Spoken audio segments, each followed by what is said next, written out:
Welcome, everybody. This is, oh gosh, I didn't write down the date, and I should have done that. It is the October 27th.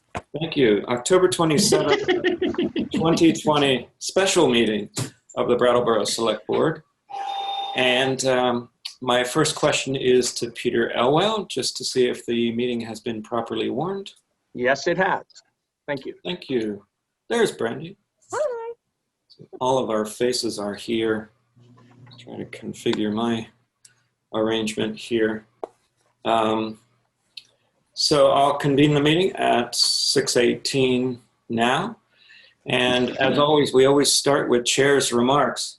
I wanted to just touch on two things, the second of which dangerously gets too close to Ian's traditional subject matter. But we're still going to give you the election update, I think, if you can handle that. Take that responsibility. My first comment, I wanted to just send my thoughts out to the many families who have been affected by the recent, what I would describe as sudden closure of the Brattleboro retreat, certain programs, and the Mulberry Bush Independent School. About 85 people have been, it's just been announced that 85 people over there are going to be losing their jobs pretty soon. And the school is closing, and that's top of my mind because our son goes to that school, and it's concerning. And over 50 families in our area are affected just by that decision alone. And of course, the ripple effects of 85 very good jobs being lost in Windham County have also all kinds of effects. And on top of that, we're losing a very important program called the Hub program and a couple of others. I just want to let people know that I'm going through the process of having some conversations and sort of getting to the bottom of some of what's been going on there. A lot of it is driven by the state, and I'm concerned with some of the decisions that have been made. Seems like very rapidly. And I'll let other board members chime in later if they'd like to, but it's not good news during a pandemic, and it's not great news for our town. But I'd like to, I'll be writing a little bit more about that soon and filling people in on what I know about that. And the other topic is indeed elections. There has been an understandable amount of concern coming up around our elections. I know there's been conversations happening.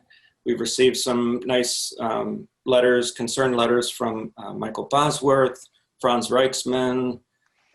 There's been great conversations happening with 350 Brattleboro and a group called Choose Democracy. And I wanted to just reassure everybody that in Brattleboro, I have full confidence that every vote will be counted.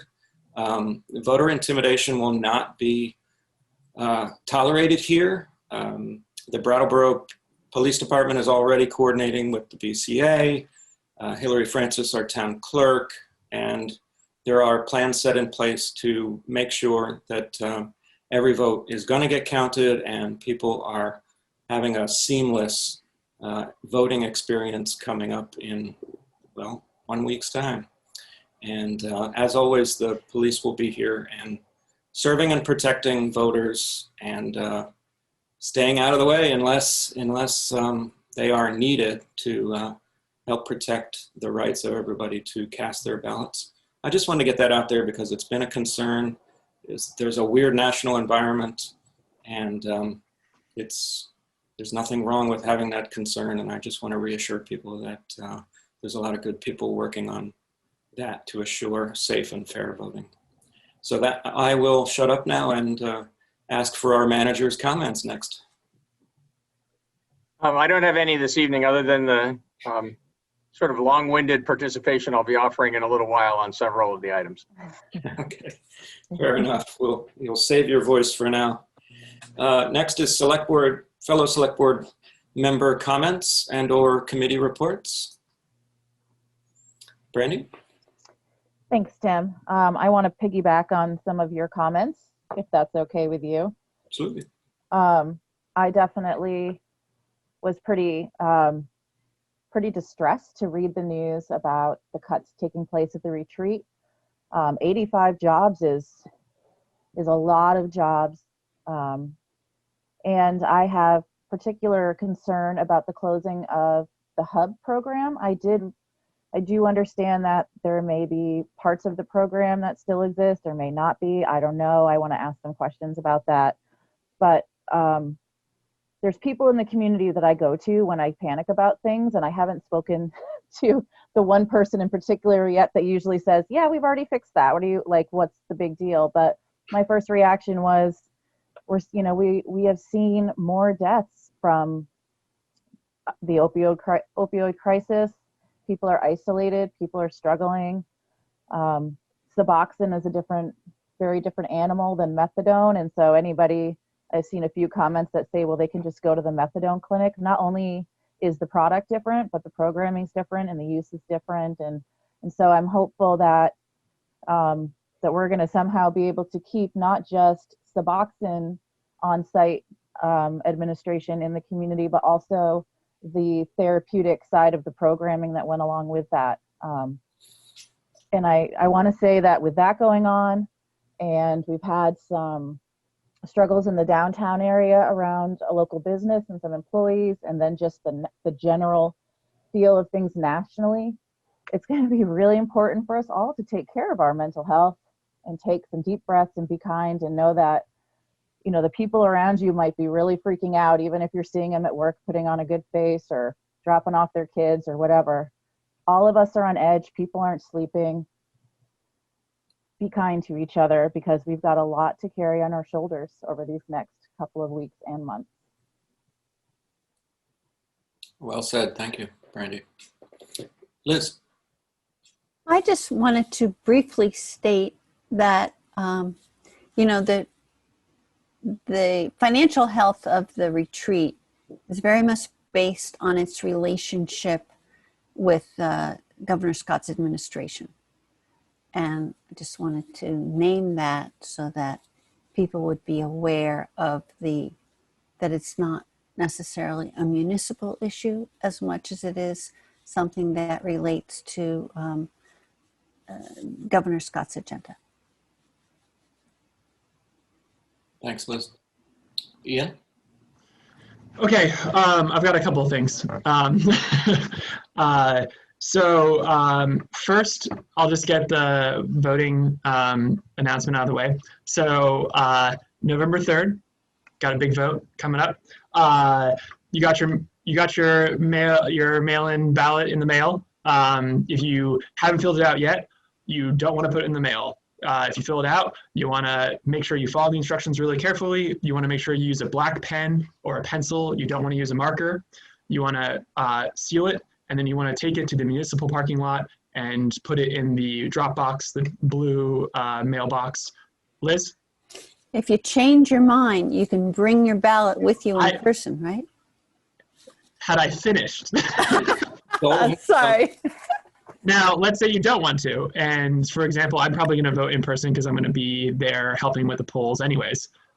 You can bring the ballot that you got in the mail to the polling station at the American Legion on Tuesday and a week from today. And you can exchange it for a ballot that you'll actually use there and cast it in as a normal ballot. If you forgot your ballot or you've lost it, then you'll sign an affidavit that says, I don't have my ballot. I don't know exactly what it says, but essentially it says that the ballot that I'm casting at the American Legion today is the ballot for the election and no other ballot. This is the one. So there's no concern there. And those are the ways that you can vote. If you are using the mail-in ballot, it's the state of Vermont has indicated to everyone that it's too late to mail it in and feel comfortable about it getting in time. So if you're going to use the mail-in ballot, you shouldn't mail it. You should bring it and drop it off to the municipal center. If not, we'll see you on Tuesday. And then I want to really echo Tim's comments about the election. And I really care a lot about elections, and it's why I wanted to be a justice of the peace, because I wanted to help with them. And I agree full-heartedly in making sure that that we will do everything that we can to have a smooth election day, and I have full faith in the staff and the volunteers and in Hillary in doing that. And I will remind people that we had essentially a dry run for the primary with that incorporated all of the elements that we have on the 3rd, COVID with some mail-in ballots, also distancing and cleaning and everything like that, and it went really well. So I think we can also keep that in mind. So that was the first thing. Second thing, I'm just doing a couple of committee reports, Tim. So Liz and I went to the Board of Abatements on last Wednesday, which the Select Board, Justice of the Peace, the listers are all part of, and Hillary, the town clerk, is on. And it went really well. And I want to just take a moment to remind people about the homestead rebate program, which is I'm trying to think of the right way to. It's basically a way to get a rebate on your property taxes if you can qualify your home as a homestead. So there are specifics to it, which maybe Liz is about to help me with, that I actually am not familiar with. But it's something that a lot of the people that have come to the Board of Abatements have just learned about and haven't applied yet, and are realizing that they could have been qualifying for it in the past and haven't. And so one of the things that we see is it's really just a lack of knowledge of the program at all. And so I want to take a moment to speak to that. Liz, did you want to add? Yeah, I just wanted to mention that if your income qualifies, and often it does for me and my husband, that what happens is the state pays your municipal taxes. Or maybe it's a school. It's just school. It's a portion. School. So it's the school portion of your taxes, and it's a big help. And, people find out way too late when they're behind in their taxes, and it would just be great if more people knew and understand the benefits of it. Thank you. I did not feel comfortable enough with the specifics. Well, I got it wrong, but everybody did. So. All right, and I promise I'm almost done. Last thing, I attended the first Hazard Mitigation Committee meeting, which you guys, the board put me on Monday. Went really well. I learned a lot, had some things to say. What I really wanted to announce was just that we're going to be looking for public participation and for public comment in the weeks and months to come. But we have a pretty short timeline. So if it's something that, if you have feelings about hazards in the community that we should be thinking about when we're making this plan, you should be looking for announcements for times when we'll be taking public comment. And as I learn more about that and I have dates, I'll make sure to announce them here at the Select Board meeting. Done. Thanks, Ian. Liz, and then I think Daniel had his hand up too. I mean, It was a while back. go ahead. Well, go ahead, Daniel. No. I was going to make a very lengthy comment. Oh, well, I just have a short thing. Yeah. So I just wanted to mention that I went to the online Hinsdale Bridge Committee meeting the other night. Was it last week? And it was very informative. And I want to compliment Patrick Moreland and Prue McKinney and other members of this by-state committee that had a very good presentation of what the bridge would look like and a lot of ideas of what to do with the old bridge and island concept. So it was very informative, and I'm sure you can watch it on Zoom if you want to be informed. Thanks for reminding me. BCTV actually has that available to watch, and I can post that on my Facebook page, but also that maybe we could get the town to throw that up there too on social media, a couple places. It might even be handy to have it up on the website, Peter. I don't know if that's doable. It's just very informative because a lot of people don't really understand some of the great ideas and some of the great, it gives you a great idea of where the bridge is going and et cetera, and all the possibilities for the islands, I guess. Daniel has been so patient. It's fine. I actually wasn't planning on making any comments, but then you all really went hard at it, so I figured I might as well throw my hat in the ring.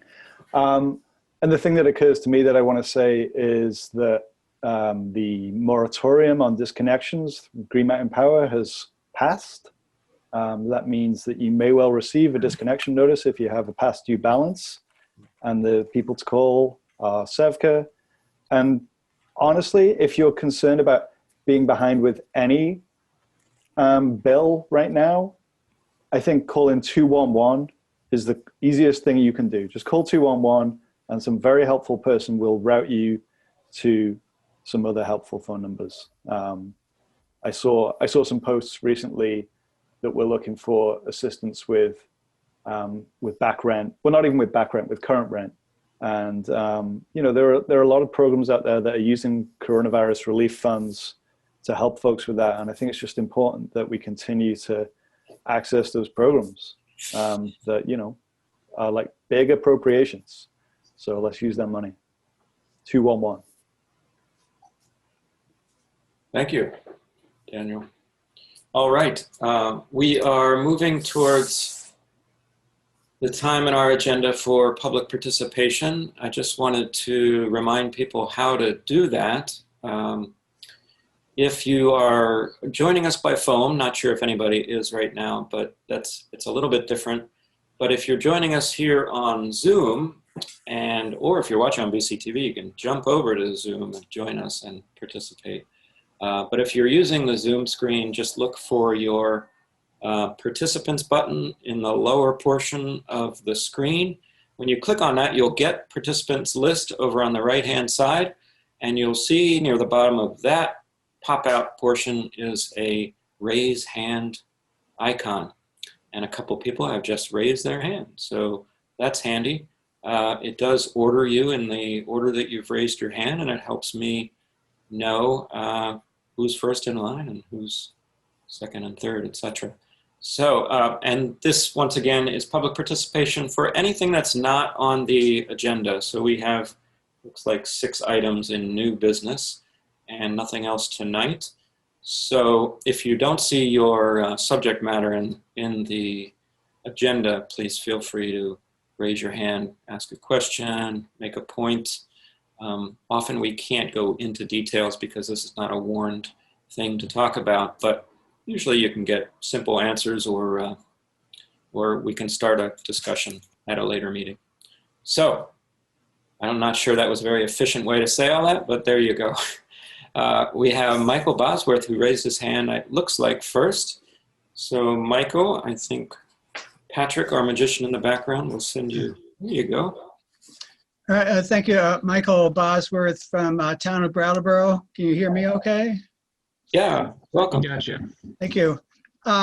You, Tim, and others touched about on this already a little bit, but I realize the topic is not on the agenda, so you really can't discuss it at length, but a lot of us, I think no matter who they are backing next Tuesday in the election, are worried whether some of the fundamental tenets of democracy will be carried out, both for next Tuesday and for any period afterward, when the results may still be up in the air.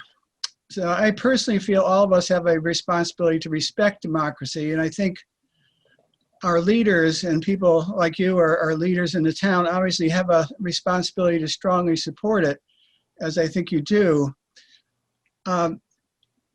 I would like to see a statement come from the select board about it, official statement. I believe you'll be holding your first Tuesday of the month meeting on November 3rd, although I've heard you want to keep that short.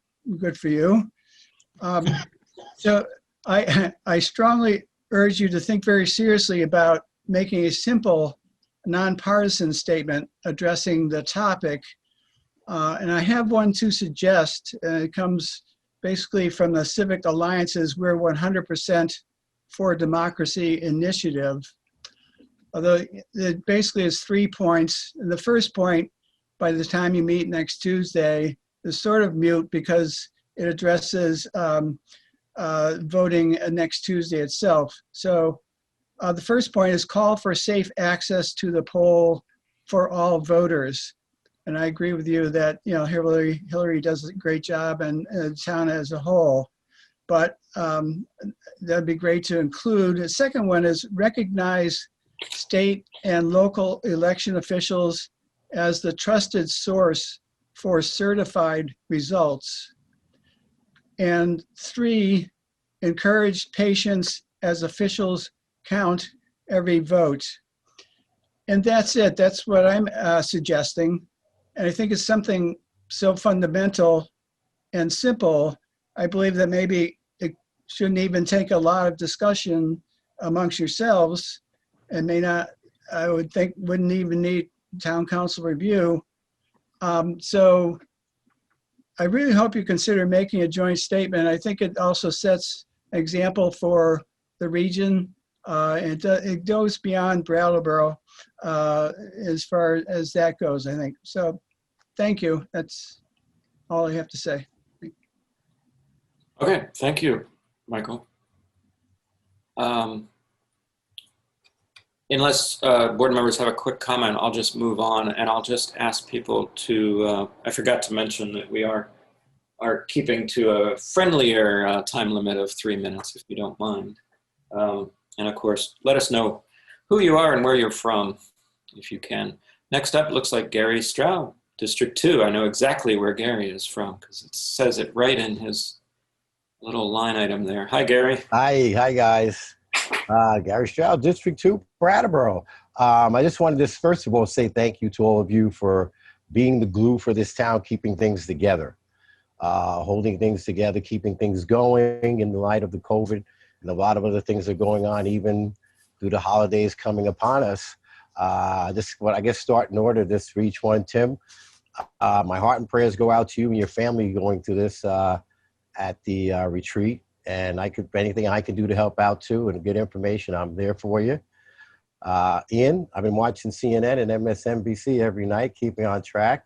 Like to stay in contact with you. Brandy, heart and prayers going out to you. Elizabeth, absolutely. We got to do this on a state level. And Daniel, you're absolutely right. I called up that number for the COVID about the electricity.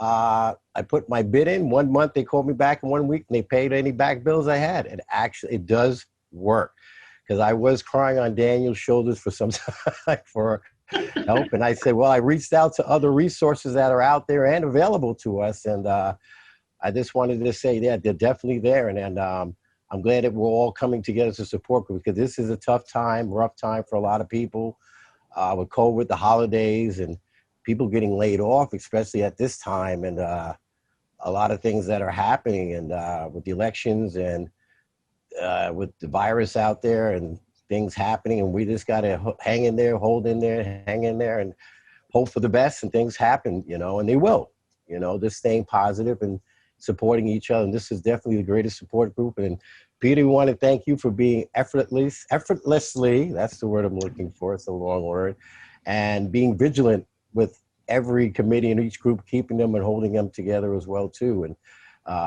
monitoring things and making things come along. One of my questions was, I guess, with Patrick Moreland, as you probably I know or don't know, I'm on quite a few committees now. And Yeah, we know. some of them are still using GoTo. So I didn't know, was there a transition for some, because I can't get on to GoTo, but a lot of them have changed over to Zoom. So is this going to be a format for all the committees that are out there now? In the beginning, someone was still using it. And if I was on the Human Service, they just transitioned, and also with Carol on the Park and Recreation. So is this something that information that's going to go out to any of the committees, if they're still using GoTo, to transition to that for people to get on for public participation too, so there's no discrepancies with people with certain computers are outdated. Some still use Gateway or whatever, so that way they're able to access. I think Peter might have be the better person to answer that. But When we switched over to Zoom for the select board meetings back in August as part of the preparation for representative town meeting, the decision was made that there would be, at the discretion of each committee individually, some would go to Zoom and some would stay on GoToMeeting. GoToMeeting is actually a simpler and more reliable tool for the smaller meetings. So many of the smaller meetings are still being held there. Some of the town boards and committees have switched over to Zoom like this. So I think what we should probably do, Gary, is maybe talk offline. We could talk tomorrow about the issue that you're having with connecting to GoToMeeting.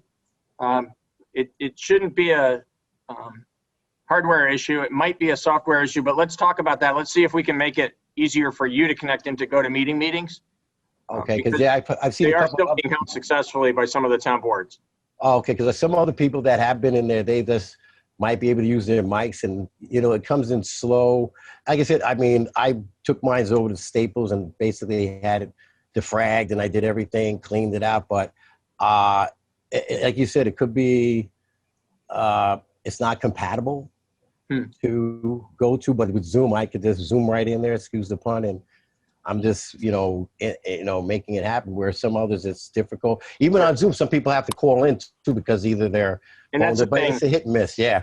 Right. Sometimes we've heard the opposite, right? People say, why did you switch to Zoom? Because it was working for me on GoToMeeting. So, but in any event, let us know when it's convenient for you, and we'll see if we can help you make sure you can connect both ways. Great, thank you. And they've been really avid and working with me, Carol, switching over. And that's the one thing about the committee people. They want everybody to be a part of and join in, that there's no one left out. And that's what I love about the committee. So everybody joins in. But thank you. Definitely, I'll get in contact with you, Peter. Thank you. Thanks, Gary, for your Thank energy you. and service. Oh, wait, Daniel has I something. just have a quick suggestion on that as well. There's the Brattleboro Area Mutual Aid Tech and Marketing Group, which is a mutual aid group designed to help people with their tech problems. And so that might be helpful for people with predicaments like Gary's, or even maybe Gary's exact predicaments to go to. Thank you. Yeah, I think definitely for committee members would step in with town staff, but that helpful group, if anybody's having trouble with connection to any of our meetings, certainly it's a great resource. So next we have Franz in our queue. Franz Riksman. Hello, sir. Good evening. So I think at this point, Tim and Ian and Michael have covered some of the ground that is of concern to me this evening. And it's the upcoming election and what the aftermath will be like. It's a little hard to talk about this without sounding a little bit fraught and maybe making it sound overblown. But I think when the President of the United States is explicitly and repeatedly stating that he will not necessarily follow the results of the election, and also that the only way he can lose is if there is widespread voter fraud, and in a situation where there are, in various places around the country, armed groups that, as we saw in Michigan recently, are willing to try to enforce a particular political outcome on events, up to and including trying to kidnap the governor of the state. I think there's ample reason to be worried, and that's why I sent you folks the letter that I sent a day or two ago, which, if people are interested, also appears in today's Reformer. And the point is that it's been shown, and this is according to a man named George Lakey, who I believe has studied this extensively, in situations where a coup is attempted, where one group tries to take over the machinery of government in an undemocratic fashion, that the steps that have to be taken are that large numbers of people make it known that they won't accept that, and also that the institutions of democracy step up and enter into the discussion and make sure that that the right things are done in the right way at the right time. And so that kind of falls onto you guys, since around here that's part of what you do. So I don't think there's any way to know what's going to happen a week from today. I certainly don't. I don't think anybody does. And what the aftermath will look like, and whether that'll be something that's with us for a day or a week or a couple of months or whatever. But I just wanted to, ask for your assistance with this. And as Michael said, it would be nice to have some kind of public statement of support in some fashion that you find appropriate, that would guarantee that all the votes are counted, that if there are any kinds of protests, et cetera, that there's no attempt, it's not really a worry around here, but no attempt to suppress the dissent that is voiced. And finally, that if there is any kind of violence that erupts, that the safety and the rights of everyone in the community of whatever political point of view are safeguarded. So those are my concerns, and you'll see what you folks feel motivated to do about it, but it's something that I think a lot of people in this community are worried about. Thank you. Thanks, Franz. Let's take Abby next. It might be the same subject, but I'm not sure. I don't want to assume. Hi, welcome. Hi, thank you. It is the same subject. I will speak to it briefly. I am here at home accompanied by the 4 of us in our household are staunch defenders of democracy. I thought 4-year-old April and 8-year-old Lucy might actually share the screen with me. But I support what Michael and Franz both just shared, and I know that many of you spoke in the beginning, and I missed pieces of that. But I have heard, they have joined me now, I have heard several people in elected office say that they can't get involved in partisan politics, and I really want to push hard back against that and say that this is not a partisan issue, and that protecting the results and defending our democracy are in all people's best interest at the end of the day, and that I really hope that the select board takes the threat to our democracy really seriously, even if Hillary and the crew here in Brattleboro do an incredible job. And I'm not concerned locally about our results, but standing up and taking a stand feels really important in this moment, and elected officials, even select boards, carry weight in that. And I would really like to see this select board come forward publicly with a statement that is nonpartisan and that really supports defending democracy and protecting the results. And I think that's important. And I was, my paid job is with 350 Vermont, and we hosted 2 calls last week. One was statewide and one was in Brattleboro, and we had over 100 people register and 75 join the call. And that was, an evening meeting. And I know that hundreds, if not thousands more, are very concerned about this. And yeah, I appreciate in advance your consideration of this. Thanks, Abby. Thank you.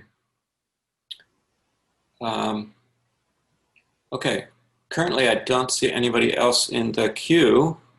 Board members, do you want something on next week's agenda for that? I think the problem we have is we have a few different, not competing, but slightly different. Michael and Franz both laid out 3 points, but they are slightly different. And I'm just wondering if, I don't know, how do you want to approach doing this? Ian had his hand up first. After you, Liz. Well, I was just going to suggest that we ask Peter Elwell to review all these comments and come up with something that we might want to present next Tuesday. I agree. Oops. Ian. Yeah, I think I would agree. That's exactly what I was going to say, Liz. And I think, just so I can give myself some credit. No, I just think that it's going to be something that comes from the town. So let's let Peter take a look at it. And I think that that's really reasonable. But I really appreciate the people who spoke tonight about it. Yeah. And I don't want to violate any of the rules here, so I don't want to talk too much more. now because it wasn't warned. I'll prepare something that can be the first item of new business if that's what everybody would like to see for next. It's unlikely there'll be any old business. That'll depend on what happens tonight, but it's very unlikely that that'll happen. And then there's only 2 items of new business likely to be on next week because it's election night. So this could be a third and it could be up front. If that's what you're looking for. Yeah. Okay. Liz is nodding. Looks like everybody's nodding, so that's fine. I was just hoping you had enough direction. It wasn't perfect direction, but thank you. Yeah, it's sufficient, I believe, especially given that what we're talking about is a strong philosophical statement, politically neutral in terms of the partisan politics, the details of which I think are going to be homogenized from the multiple comments. Absolutely. Thank you. We do want to move on, but Gary, I see your hand up. Do you have a quick comment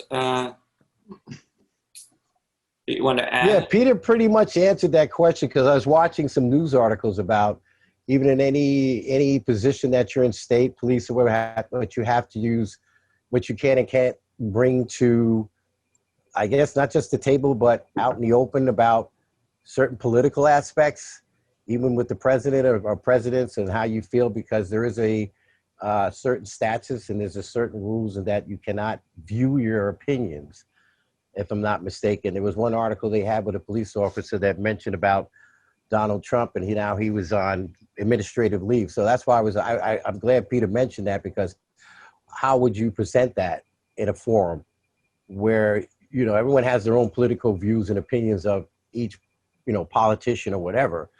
How would you present an agenda such as that without expressing your views and your feelings, and where there's a way that it might be conflicted to your positions as well, too? Brandy, go ahead. I think, and Tim or somebody, can you correct me if I'm wrong? I think that in general, no matter what year and who's running for president, I don't think you're supposed to wear political garb, can I say, into the polling place. Is that a true statement? I think you're supposed to walk in just looking like you without, anybody's name branded on you. We'll let Ian chime in, but there's definitely a buffer of no politics zone. Mm-hmm. Yeah. It's I actually am just very aware of this right now because we've been preparing for the election with the volunteers and everything, and this thing came up. Yeah, it's a statute. You can't. It's a law. You can't go in with wearing things on your mask or that explicitly say people's names that are running or anything like that. Yeah, and I can pull up the actual number if people care. So this would be more like just an open forum for the public versus, I guess, your political views or mentioning anything. Would just say, if anybody feels whatever the outcome of the election is, where do you want to see Brattleboro going forth from there? May I?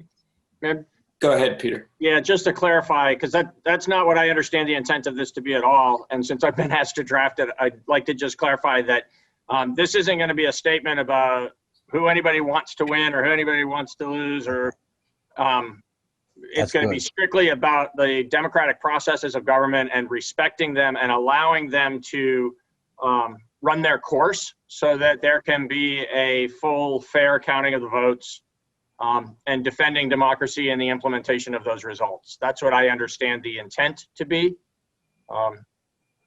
Absolutely. The majority of select board members have indicated a willingness to see this as a potential select board action for next Tuesday night. So that's how I plan to write it up.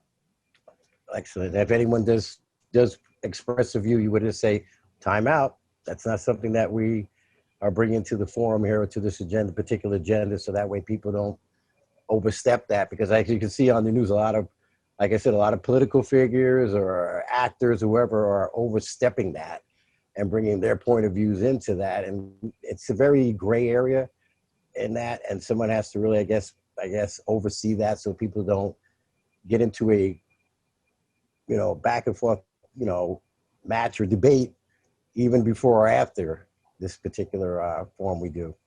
So that would be awesome. That'd be good to have something like that. And then we can have that going forth. That'd be perfect. Thank you. Thanks, Gary. Oh, and Liz is going to chime in. I just wanted to elaborate on what Ian said, that campaign buttons, T-shirts with candidates' names on them, masks, hats, all that stuff, will ban you from the polling place. So don't wear them and you can vote. Yeah, and if you came in with it, we would tell you got to cover it or take it off, Yeah. And it's 17 VSA 2508. I knew you were going to come out with the statute. Thank you. For all those playing this game at home. And certainly it's not a banning. Let's walk back on that term, but they will ask you to take off political garb, let's say. I never pass up the opportunity to say the word garb. I don't know why. It's a great word. And can I just say one more thing about this? I presume a couple of people have mentioned masks, right? So I presume that given put one over. Right, there would be other masks available for you to take to substitute for your. Right in the front foyer of the American Legion, we have hand sanitizer, and we have masks in case someone comes who doesn't have one. But if someone has a mask that has political speech on it, they can either replace the mask and put the mask in their pocket, or they can just put the mask over the one they're wearing, so they don't even need to take it off. So it just covers it. This is such an interesting topic. I just want to be super clear, seeing as we're quoting statute and stuff, political would be the name of a party or the name of a politician. It wouldn't be a slogan that seems vaguely small p political. Okay, do you want me to read it out? No. Interesting. Okay. Yeah, it's probably not right now. statute, and it's probably pretty boring, but would you is it short, Ian? Is it clear? No, it's not. I can read subsection A, which is within the building containing a polling place, no campaign literature, stickers, buttons, name stamps, information on write-in candidates, or other political materials that display the name of a candidate on the ballot or an organized political party, or that demonstrates support or opposition to a question on the ballot are displayed, placed, handed out, or allowed to remain. That's open for interpretation. Sure. Nobody's Pretty going to much stop runs you the gamut. if your mask says "I love cheese." That's not really a political. Does that? That's not typically a political statement anyway. I guess if it said "Make America Great Again," that is not on the ballot, right? That's not somebody's name. It's not the name of a political party, but it's very clearly a political statement. I think that would cover within what Ian just read and be prohibited. I don't know. I don't know about that. I don't know the answer to that. Peter wants to tell us. I want to. Go ahead, Peter. The urge I've had for about 10 minutes now to suggest that we move along in this conversation, because there are rules and laws that apply. There are people actually right on theme with defending the institutions of our government and the democratic structure of our government. There are people whose responsibility it is to carry out the fair election here in Brattleboro, and have extensively planned to do that. And I think it's not helpful for us to speculate about what is or isn't within the boundaries of the rules, rather than leaving that to be managed by the folks at the polls. Okay. Good. Thank you. Thanks, Peter. Yes, the select board sometimes abhors the vacuum of time, the luxury of time. And certainly we do have important things to get to, so we're going to go ahead and do that. The first new business we have to get to is very important, and something that Mr. Stephen Dotson has been waiting for quite a long time. Stephen, thank you for joining us. Stephen is our sustainability coordinator and has been sort of pushed off into a few future meetings, but we wanted to make sure we had the time to talk to you. So welcome. Thank you. Can you hear me all right? Yeah. Great. Well, thanks for making the time. I understand there's been a lot of business, and so I feel special meeting on a special meeting. And as you all know, I sent you some materials ahead of time. I'm in Putney, Stephen from Putney, not District 2 or 3. And my broadband connection is less than ideal. And so what I'd like to do, if I could, is walk you through a little bit of a presentation that condenses some of what I sent you in written materials, and turn off my camera to try and save my bandwidth. But this is me. I'm Stephen Dotson. This is what the sustainability coordinator looks like. This is what I sound like. So thank you for the time. I'm going to move into my screen share now and stop my video. Thank you, Stephen. Love screen shares. All right. Are you all seeing what I'm seeing now? Yes. Terrific. So it was about a year ago, well, in about a month, it'll be a year ago when you all really solidified that this position would exist.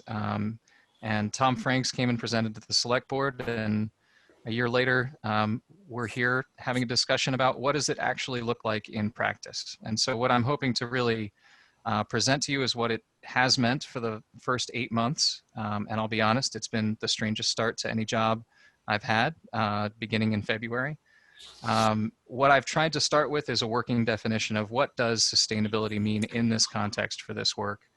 And what I've been working with, and I'm open to feedback, is sustainability means that Brattleboro becomes more livable for longer for everyone. And that tries to include some of the equity concerns that we know we all have and are kind of awakening to in a new way. And so how do we do that? We try and build more resilient, more just, and more regenerative relationships. And when I think of what the opposite of sustainability is, it means we continue to experience disruption of our quality of life.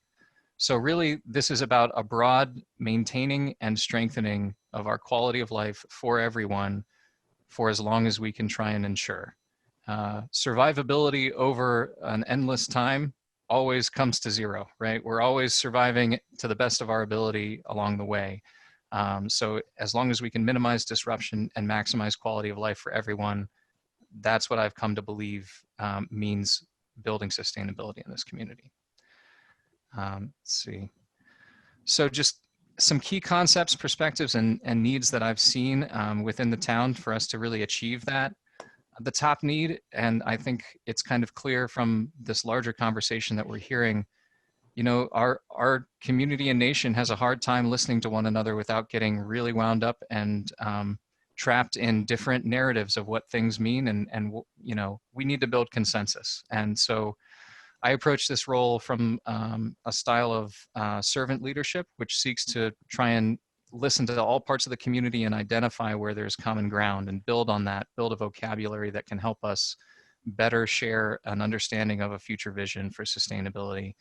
And that means people need to be engaged and get more plugged into the civic process and have opportunities to develop their own leadership. So I'm sharing kind of 3 new R's along with this. We all know recycle, reduce, reuse, and that's still true. But in terms of our town and where we have real power to impact and change our trajectory, I think these 3 R's are especially meaningful for us. Resilience sidesteps the question of, is there something to prepare for? We don't need to debate climate or threats to our disruption anymore. We need to focus on solutions to it, and we need to prioritize the vulnerabilities in our community, which also means those people who have the least to cope with in those disruptions. So it brings in equity from the beginning, which I think is very important. Regeneration. If we were to sustain the status quo of how we got here, we all know that that leads to a place that is unsustainable. We need systems that don't just deplete our resources or exploit workers. We need systems that regenerate the base of our resources, whether they're natural or human. And so that's what that's about, thinking regeneratively. And then relocalization, to me, this is very key for us to realize what power we have and how much there's an intersection between ecology and economy that really allows us to take some of our own fate into our own hands. And I'll try and point at some examples of that throughout. But these three concepts are central to how I've seen us have some traction and ability to really change our path. Thinking across these systems and seeing how they intersect, seeing and understanding how investing in our natural resources can end up being an asset for Main Street in different ways. That, to me, is where we need to get to realize where we can find real leverage and bring in multiple sources of funding to do some really innovative work. So I've reviewed a lot of the materials that went into creating this position. And I want to pause for a second and let you all know, if you have questions specific to what I'm going through on any particular slide, feel free to jump in. I'm happy to answer any questions, but I'll also make time for that at the end. But just the nature of this position being one person and specifically a coordinator, it's meant that I have a mandate to collaborate, that I need to pull together the community in new ways. If I were to take on one project or program as my own, that would be it. That would be my capacity in a lot of different ways. But if I can be that final gap to make things happen that otherwise wouldn't, that's where I'm able to really help things shift, or as I've seen it in these first 8 months. So that means being a catalyst, the connective tissue, the backbone, helping people find resources to make something happen when they couldn't go out and find them themselves. Maybe they're just too busy keeping the work happening, right? Keeping the wheels on the bus. So it's been a mix for me of handling the community energy and trying to organize that, and simultaneously addressing the core town issues of energy and conservation, working in our committees and across our departments. So I think you all are familiar with that big T, little t town balance. And that's been something to try and figure out in my role. Where do I plug into each of these sides of serving the community? So within the kind of big, oh, yes, Ian. Yeah, can you just actually explain that? Sure, yes, thank you. Big T, little t. Big T town, I mean the organization of the town, its buildings, its greenhouse gas footprint versus the geographic footprint of Brattleboro, the wider community. So Big T town is working with the department's committees and leadership team. Small T town is working with the nonprofit community, the groups who have specific concerns, individuals who are visionary leaders and bring forth certain ideas or projects. Thank you. Yep.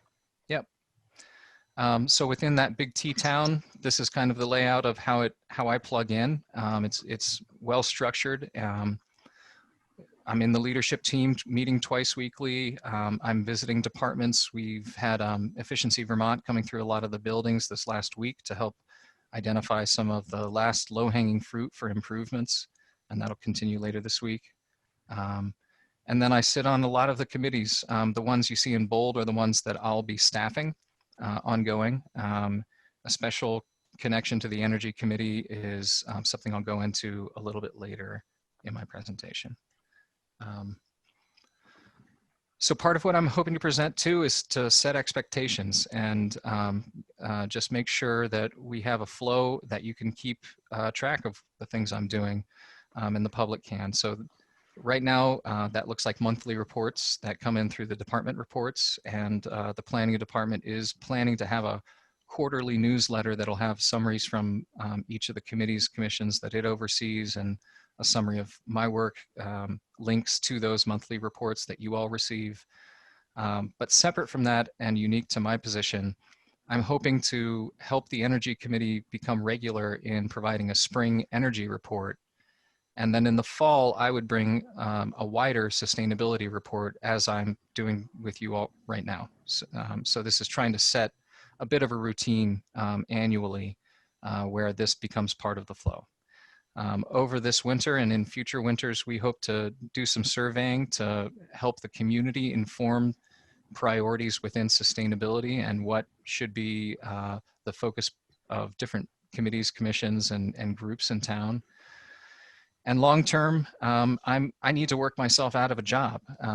Sustainability eventually should be worked into all aspects of what we do, and we take on a long range planning view throughout the operations and community. So what that looks like is very long, very slow, but there are established processes and frameworks to certify your town according to different metrics of climate. And I've listed some of those here: the LEED Cities and Communities, STAR Community Network, and the eco-municipality process. So you may hear those terms sometime in the future, that they may be related to a kind of process that we hope to go through with the community to refine this and do more comprehensive planning. So what's happened up till now? So February 4th was my first day. We know COVID came and changed everything about a month later. In the written materials, I gave you a bit of a timeline that showed how rapidly that began. I'll kind of hit some of these in separate slides, but it really became a lot of response to the emergent needs of the community in the moment. So health-focused, food-focused, mental health resiliency, enabling school, and maintaining the work of the Energy Committee. That's how I would summarize in broad strokes what happened. And I'll go into some of these individually. I'm picking on Steve Barrett here. At the very beginning of April, I began a sprint to support a group that had jumped up and raised their hands to sew as many masks as they could during lockdown for whatever frontline workplace needed it. So DPW put in requests, schools, hospitals, long-term care facilities, and I was able to help logistically in setting up depots and providing these folks some kind of back-end communication support, and look for funding, ask for donations of fabric and the rest. And unbelievably, these folks produced over 16,000 masks for our region up to now. So I think Jen Batty is someone who we really need to lift up by name. She is the woman who coordinated all this. And this is an example of being the person who helps things get to the extra next level of impact. And I'm not central to this story, is what I really want you to understand. I'm an enabler, like a lot of these stories. So next, it became really very clear that we needed to ensure a kind of grassroots connection and response during COVID and lockdown, to be aware even of some of the needs in the community. And so I was involved in trying to help coordinate that and provide support across a lot of different networks. Some of that meant developing resource documents that pooled together the opportunities for support that people could tap into. Others meant mutual aid coordination on the local level, and some of it meant statewide coordination with VCRD. They did, Vermont Council on Rural Development set up a network of the mutual aid groups and enabled them to really share best practices and tools throughout the pandemic in a way that was rather remarkable. So all these organizations deserve to be lifted up, and we need more of that kind of grassroots neighborhood level connection in order to improve our ability to respond to disruptions in this way. So when I talk about communication and our ability to communicate, I don't mean the select board, I don't mean town operations and staff, I mean our community at large, and our ability to respond and trust each other in times of need. Once we were in lockdown, once the masks were rolling, once we knew how to talk to one another, we all needed something to do. And the food insecurity in the region, according to the Vermont Food Bank, skyrocketed from around 10 or 11% to upwards of 44% and above. So it over quadrupled. And that's probably underreported. So I worked together in conversation with a lot of food farm oriented nonprofits or and entities that were kind of tapped into the family life of folks in Brattleboro. And that's what spawned this Growing Resilience Gardening campaign. There is a minimal amount we can do to actually address food insecurity through gardening, let's be honest. But at a time of lockdown and when people were looking to be able to connect with one another safely, but from a distance, this was a very valuable tool for us to bring people together while apart and share in a common narrative, and also acknowledge some of the history in our land. What you'll see on the screen is the Growing Resilience yard sign that we were handing out to different participating gardens. And part of this was that they were committing to give some of their produce to the charitable food system. But we also felt it was important to talk about the history of the land and food. And as I noted in my materials, but I didn't say yet, justice and equity are prerequisites when it comes to sustainability. We can't just improve the world for some of us, and we need to be very aware of the historic inequities that have occurred. So I was really excited to see that the town embraced this land acknowledgement language on the back of these yard signs in consultation with Rich Holshoe. This is language that's now been borrowed by other organizations in town and used by them, and I'm confident that we'll reutilize it in the future. So I'm going to move on from that. Although I want to point out one thing, the form that collaboration took among food farm organizations is through just an ad hoc action team that I pulled together, the Community Food Farm Action Team, or CFAT. And that'll be a tool that I use in the future to try and bring structure and coordination to groups that haven't found yet that right alignment and that right array of doing so. So this is an example of that. I also believe that the Ag Advisory Committee will become a hub for that kind of coordination now that it exists. So the reviving of that committee, which you all approved a few months ago, that was spurned out of this and these conversations as well. That a realization there's more that we need to do. While I'm on the food topic, I just want to give voice to the fact that Strolling of the Heifers has recently suffered a major setback and may not be the presence that we once knew it to be in our town. It's very unlikely that it will be. And there's both crisis and opportunity there, but we need to be aware of that. And I just want to lift that up, that's a big loss in a lot of different ways for our community in moving forward, and is on my radar. So staying active, being healthy in your kind of healthy, active lifestyle, everyone needed to get outside after COVID struck. And we happened to be in the midst of a grant for technical assistance where I receive expertise from people way smarter than me about trails who are in the National Park Service. They're supporting us in an effort to interconnect a lot of trail systems and strengthen the existing trail systems that do exist. So up on the screen, there's various pieces of what that work has meant. On the far left, it means there's scoping currently for a bikeable trail that is reclaiming a Class 4 road that runs all the way between the Delta campus and Winston Prouty, and could enable a connection essentially from Guilford into West Bratt down through the Winston Prouty campus. There's other efforts around the Retreat Meadows and working with Retreat Farm to establish a trail that would do some education around the Native American history of the meadows as well. And perhaps the most ambitious and far-reaching is to establish a rail with trail or some sort of bikeable path that would utilize the unused side of the rail line between Whetstone Station and the West River. It is a wet river as well. So that part is will be slow in moving and is almost completely speculative at this point, but there are great opportunities to advance it and some partners across the river who are working with us to encourage that in Monadnock. Long term, there's the potential to establish a bikeable trail all the way from Newfane to Keene continuously. And that is a big interest to a lot of funders.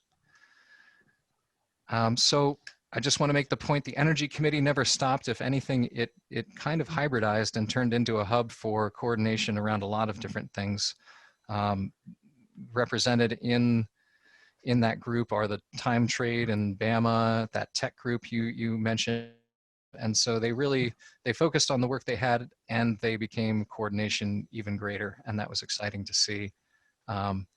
You all will remember the cow power question, the question of how can we make our electricity greener, or how can we make some renewables locally that would support our electricity portfolio. We've been wrestling with that, and the question of goals really became central. What is it that we're really trying to achieve? And I've been trying to rebuild the history of the town's commitments to energy and an understanding of where are we at. And it turns out we do have some goals. In 2002, we committed to carbon neutrality, but we were wily. We didn't set a date for it. So it was well intentioned, and now the committee has been working on a proposal to commit us to a timeline and dates for that, and it aligns a lot with the Global Warming Solutions Act. We've been looking for community support, vocal support for that, and you'll probably see that in later select board meetings. So we have new members on the committee. We're working to produce a new energy report, wrangling a lot of town data into what I hope will be an ongoing reporting system. We've done energy reports in the past that are snapshots in time, but we don't have a fluid system for collecting all our output data. So that's a lot of the big homework and nuts and bolts that I'm in the middle of with propane and electricity and the rest. The committee's done a terrific job of coordinating with other committees, energy committees in the region, and I think finding some opportunities to perhaps collaborate and do some work that we couldn't otherwise do individually. And I think I could name a number of other potential projects related to minimizing the use of coal in Brattleboro, energy efficiency workshops, a lot of different things. I think this proposal is the next big thing you'll see, and then they have some great ideas that they're working on. So I'll leave it at that. What's already in motion? I was given a small budget to work with, and most of that budget has gone towards doubling my manpower. I am grateful to the Eco AmeriCorps program. I have a terrific service member that's now appointed to me for the year for 11 months full time. And it's like $7,400, guys. It's amazing. So that's where that budget line item that first provoked the question of, well, why wasn't that spent? Don't we have someone to spend that? Oh, maybe we need a sustainability coordinator. That's where that's going. And I'm grateful that I've received Kevin O'Brien as my service member. Kevin was in the middle of a tour in Zambia for the Peace Corps. He was a year in and then evacuated with his wife from COVID. And so he's landed here, and his wife is working at Green Street School, and he's got a background in agroforestry and has in fact worked in a tool library, which is my next segue. That is one of the big aspirations. It was on the map before COVID hit, but I have a great partner in crime in Star Electronica at the library, and we have in mind that we wish to create both a tool library for the community to kind of build on the sharing economy, but also a seed library so that we can do more of this kind of gardening and have a sort of food sovereignty and resilience that we don't currently have. So that's ongoing and in motion. Continued trail work, I think I've spoken enough to that. I referenced the food farm systems. A lot of where that goes will depend on the Ag Advisory Committee themselves, but you all understand how we've kind of enlarged the scope of that to try and put farmers at the center, but build the food system around them and see how that can be new and dynamic. So there's other things I could mention as prospects that I'm working on. There's always questions about how to support the local economy in this time. Stephanie Bonin will tell you I call her up and brainstorm and spitball ideas with her often. Some of those pan out, some of those don't, but there's some interesting conversations afoot. Things like exploring a local currency, for example, and how could that support the region. But all this is speculative. I'll say you all saw my graveyard of good ideas. That's a lot of what I do to try and find where there is actual traction. There's a lot of organizations that have ideas, and I can tell them if it's feasible or not, or help them make that determination. I will admit, Tim, I have not looked into hamster power, but we can do that if that's, it seems to run computers, maybe it can run towns, so. Yeah. So I just want to come back to communication in closing. the ability for us to build a better future for all, it means that we build a vocabulary and a shared vision of what that future means. And so that means hard systems are improved. Like, you know, we all know we need a new town website. We need to figure out ways to make that easier for all of us. But it also means remembering that we can have a different conversation here in Brattleboro that isn't defined by the national narratives and the national talking points, and remembering each other as neighbors and trying to help people keep that at the heart of how we engage. So so how do we realize our own power, and how do we build that vocabulary? Relocalization is that framework that I think gives us a sense of where our economy, our ecology, and our future really lie within our own ability to impact. Even when you look at greenhouse gas emissions, right? I'll get nerdy with you for a quick second, right? They call Scope 1 emissions all the energy that you generate, the actual carbon coming out of your tailpipe. We can't control whether or not, you know, we use GMP's electric, right? We know their portfolio has to come from a specific place, and we can try and change that. But that's not as much in our control as being able to change the next step, which is what are the choices people make in this community around their basic food, health, essential services, minimizing that footprint of how far those goods travel and how far people travel to get those goods brings down our footprint and builds our local economy in ways that are tremendous, and helps us refocus on that long-term quality of life. So I just want to present that as a frame that we can really find power within. And then when we speak intersectionally, when we're trying to really have data-driven, evidence-based analysis of this, it's important to have a consistent source of that data. And I wanted to lift up Project Drawdown as what I've found to be the most comprehensive analysis in terms of actionable steps that communities can take to solving climate change.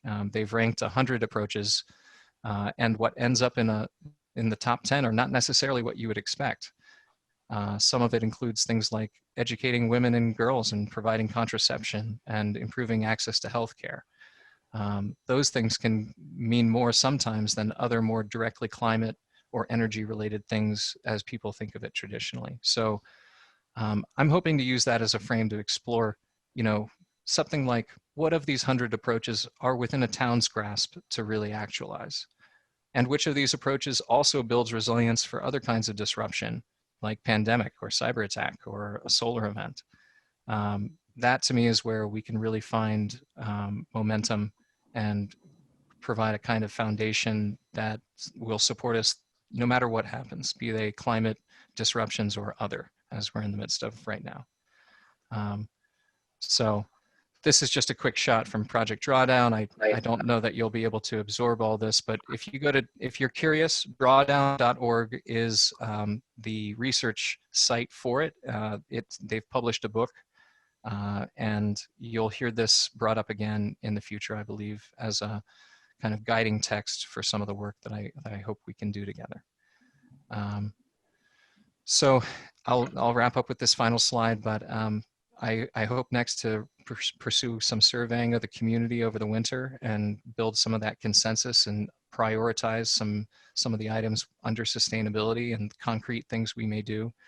And then just as a kind of huddle of committees was used to help develop my position, I hope to circle up a similar kind of combination of committees to review those survey results and help identify where some of these priorities trickle into their work and where I can support that, things we want to make actionable and really move forward.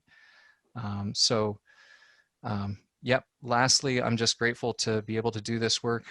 It's been the strangest job I've ever done. I'm really glad to be doing it. And it's really a job that lifts up the work that others are doing in the community. So I'm lucky to have Brattleboro to work with. We have a surplus of great energy around this stuff, and that's a gift to me. So thanks for your time. I'm happy to answer any questions or, you know, entertain any feedback. Awesome. Thank you. And thank you very much for that sort of summarizing screen share. we don't do enough of those, and it really does help, especially with people watching and being introduced to everything that you've been working on. Oh, and you're back. Terrific. All right, that was very smooth. Thank you, Patrick, for helping with that too. Brandy. Thanks, Tim. Thanks, Stephen. So you mentioned that we had all seen the list of the graveyard of your, I guess, first set of your ideas. And I have to say, I actually think we can find a lot of relief in the way that you pivoted, and in the way that, in the things that you pivoted to, because everything that you have just reported to us is really the foundation. And I'm sure whatever you were going to do was going to be in whatever way foundational, but you really, I think, having to get down to the very bottom of things to hold a community through a crisis really led to the presentation that you just gave. Is probably the one presentation I've heard in a while, no offense to anybody, that's given me some relief in these meetings, because it just feels like, while, you know, other people we're all doing things and having our roles and diving in different ways, sounds like you've just been kind of steadily laying out roots. And as you said, lifting people who are already doing this work. And that's very comforting to hear. And I really appreciate it. And you're working with, like you said, a really good group of people.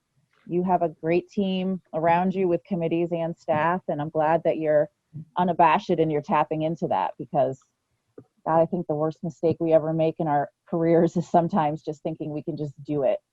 Like, I'll just do it, I'll just figure it out. And I appreciate that you recognize the amazing power that can be found through collaboration. So thank you for this presentation and for all the work that you've been doing from February on. And I'm so glad you finally had a chance to show us. Yeah. Excellent. Anyone else? I have a few comments. Oh, Daniel. Yeah, I mean, I'll just kind of double down on what Brandy's saying. I think that, you know, way to coordinate. It's great. And honestly, reading the report in the backup material was, yeah, it was a breath of fresh air. No disrespect to all of the memo writers. I'm, you know, obviously this year has been really, really challenging and continues to be, and may even get, you know, more challenging. And we're lucky that you joined us when you did, and have demonstrated such an ability to sort of roll with things and be flexible and, I guess, be emergent. And so, yeah, you know, I guess, like, you know, you're in the spotlight right now as this person, and you know, you probably know somewhat of the long conversation that led to this position being created. And yet so much of this is not about you as an individual, right? It's about you as somebody that is skilled in coordination. And I'm very grateful that you work in our town government. And, you know, it also speaks to many other people within our town government, within our committee structure, and within our community, the skills that they bring. So, yeah, I feel like we're in about as good a place as we can be right now. You know, I don't know where else I'd rather be living at this particular time in history. Nice. Who else wanted to speak? I hate to jump in. I can jump in if you'd like. So your graveyard, you know, it's funny when I read the graveyard, and what I'm referring to is Stephen's larger report, which most people don't have in front of them. Currently, I don't have in front of me. But a couple of things in there really intrigued me, and the reasons. Well, let me just say what it was. The window dressers idea that was mentioned in there. You know, these are these, I assume, window quilts, which we've done a little bit of work on over at Gibson Aiken. They're not window quilts. Sorry, go ahead and explain to me what they are. No, it's a little different. It's an insert. Basically, you know the films that you put over your windows currently? This is a program where they custom fit inserts that you can slide in and out that are that kind of Okay. poly film. Yeah. But it's, yeah. So same idea to create that air barrier, which gives you more R value through a window. I think. So I was wrong, but I was on the right track, I think. That sort of example of something to work on, perhaps with a program that could be implemented in town buildings and then kind of studied a little bit and then brought out to the community with some grant funding. That type of stuff really excites me because it seems to me to be sort of that overlapping Venn diagram where we can show our taxpayers that there's this Yankee ingenuity going on, this stuff that really does translate into value, not only for the taxpayer, but for, you know, the homeowner who might be paying for their heating bills or the renter that's paying for their heating bills. I just love projects like that because it really does sort of satisfy those of us who are looking for some real tangible examples of, yeah, we did this program and here's some results and here's the money, the reduced oil costs or whatever the heat source might be. It's just that a great combination of those two values that can be sort of valuable to both people who are looking for energy efficiency from a planet resiliency perspective, but also a practical, everyday living in New England perspective. You know, another great thing you talked about was, you know, the Wyndham Regional. You must have run into Jeff Nugent, who did a lot of the mapping for the retreat trails originally when you showed that. And I know Jeff, and just a shout out to him, all the great work he's done on trails. It occurred to me the other day that, you know, not only is he made a great map, but, you know, getting the word out that those trails exist and are a resource to the people here in Brattleboro is a great thing to do for the town, I think. And a good project around that, in my own personal opinion, would be to work on a project where the trails themselves actually have better trail markings. I don't know if you've been out there, but it's pretty scarce, and you can, even though it's very funny, it's a small area, you feel like you're out in the woods, it's wonderful, but you can kind of get turned around pretty easily because there's not great trail markings. So that would be a nice little project, I think. And I don't think there'd be a board member up here that would disagree about the website that needs to get worked on. I'm sure Ian will agree with me too. But you know, priorities and things happen and pandemics and things like that. So I had a question for you, just to challenge you a little bit. Sure. What do you think, because COVID kind of changed everything for so many people, and certainly you, who started right before everything hit, or right as everything hit, what do you think would be in your top agenda had COVID never hit us? I'm curious if you knowing what you know now about the communities, sort of, you know, I once described this, back when your position was a prospective position, I described it as squishy, a little bit not refined enough for my taste. So I'm curious, because we have you on board now and we want to use you to your potential, I think. I'm curious what you would put at the top of your list, not to hold you to it or anything, but if COVID hadn't hit, what would you most want to be working on at this moment? It's so hard to say, because if COVID wasn't happening, we'd probably be in the middle of something else, right? There's always something happening. I think the center of everything for us in both our economy, our ecology, is our food and farm system. And to me, there's such an intersection between energy, water, food, waste that all comes into farms. And to me, that's the best area for opportunity, both in terms of building business opportunities, but also in making conservation gains, bringing down the carbon footprint and others. So I don't have one specific concrete project I can tell you, but to me, that's where we have the most resources locally to find leverage to really enact change in ways that hits all those systems, and is that intersectional approach in general. There's lots of other things that I'd like to focus on that are more driven by the existing agenda that I came into.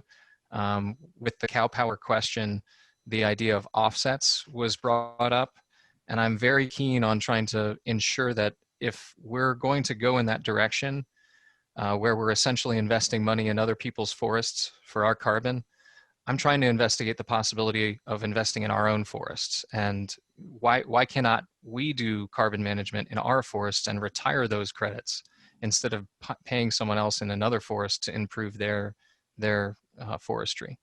So again, can I find places where I could bring in multiple committees to do climate related work?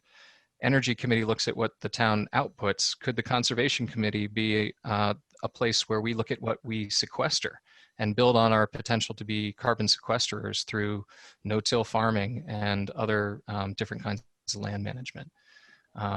So I'm opportunistic. It's hard for me to give you a concrete answer without the context that I'm operating in, because I am just one guy trying to make the most of what's swirling around me to bring it into a new alignment.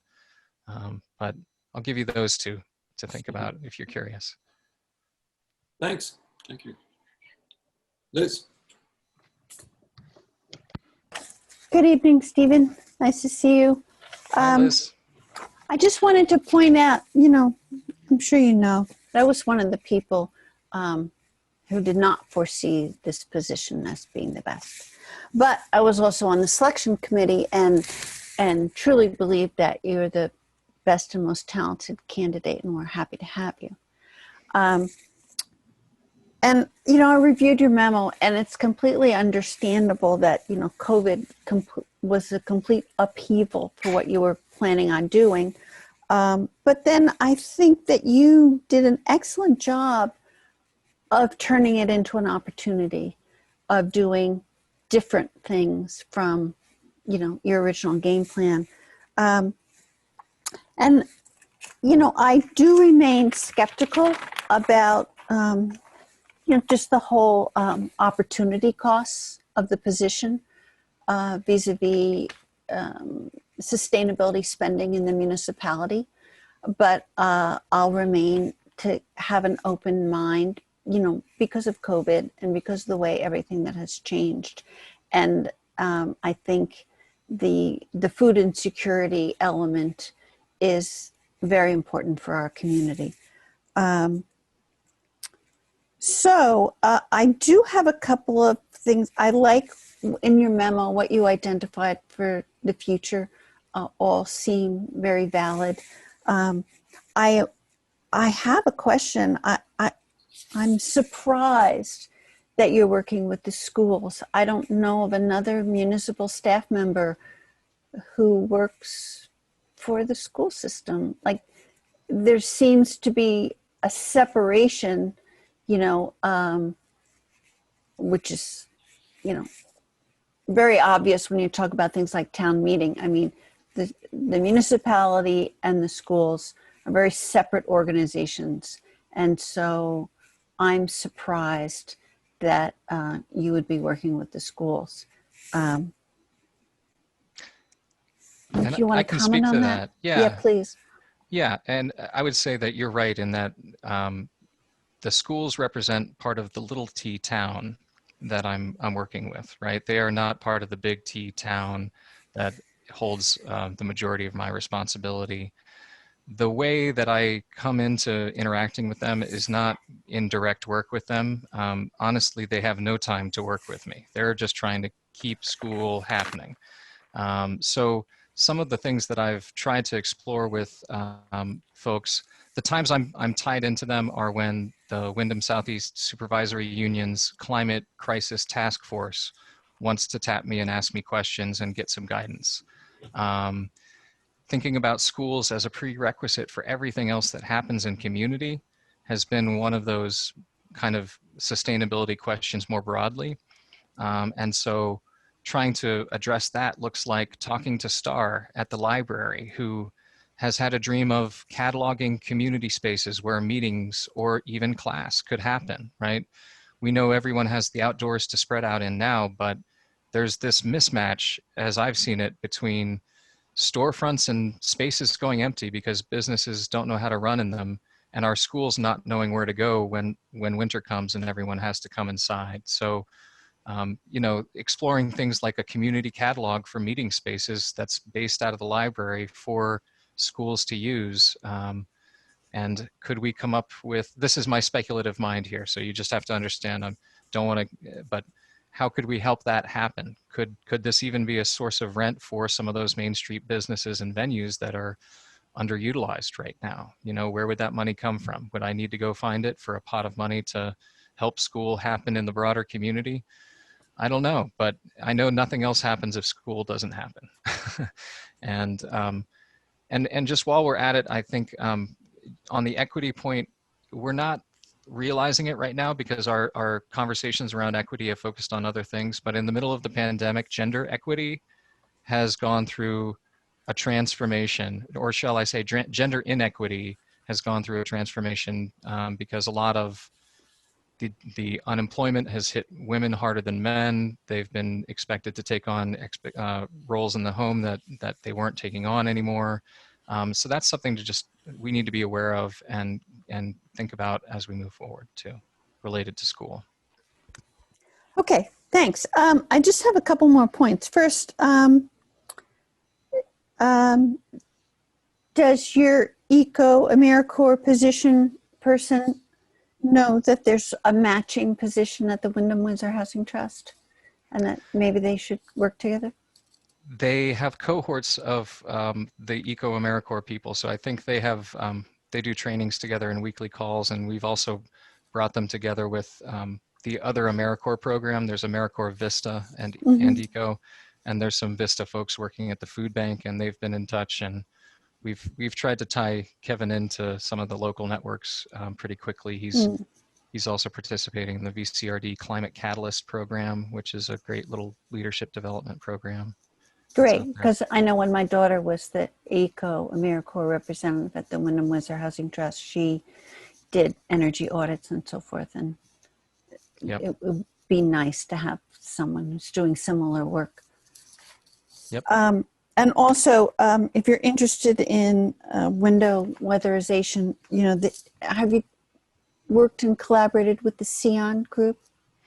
I do. I meet with Guy pretty regularly. I was trying to help them with their virtual home tour a little bit. And yes, absolutely. He's a key partner in the area. Great. Well, thank you. Thank you. Yeah. Yeah. Hey. So I bring a kind of different perspective to this because I was not on the board when this position was created. So, you know, so I've sort of like, I think I've got a different viewpoint. And I really appreciated your, the backup material and your presentation. And I want to just say out loud, and you know this, how much I am in support of getting that trail from the Whetstone Station to connect. You know, like that. I think that the trails in Brattleboro are just like the crown jewel of just such an incredible asset. So I'm really glad that was in the presentation. I know there are all sorts of things about it, but I'm glad that we're keeping that conversation going. So that's really great. So I guess, you know, maybe, I don't know if there are other community members who don't know as much about this, you know, maybe weren't as involved in the discussion back then.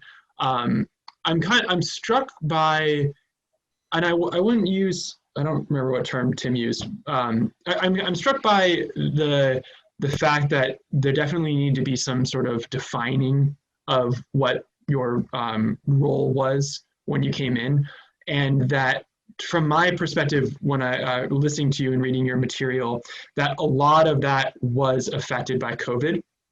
And I'm curious if you'll have at some point a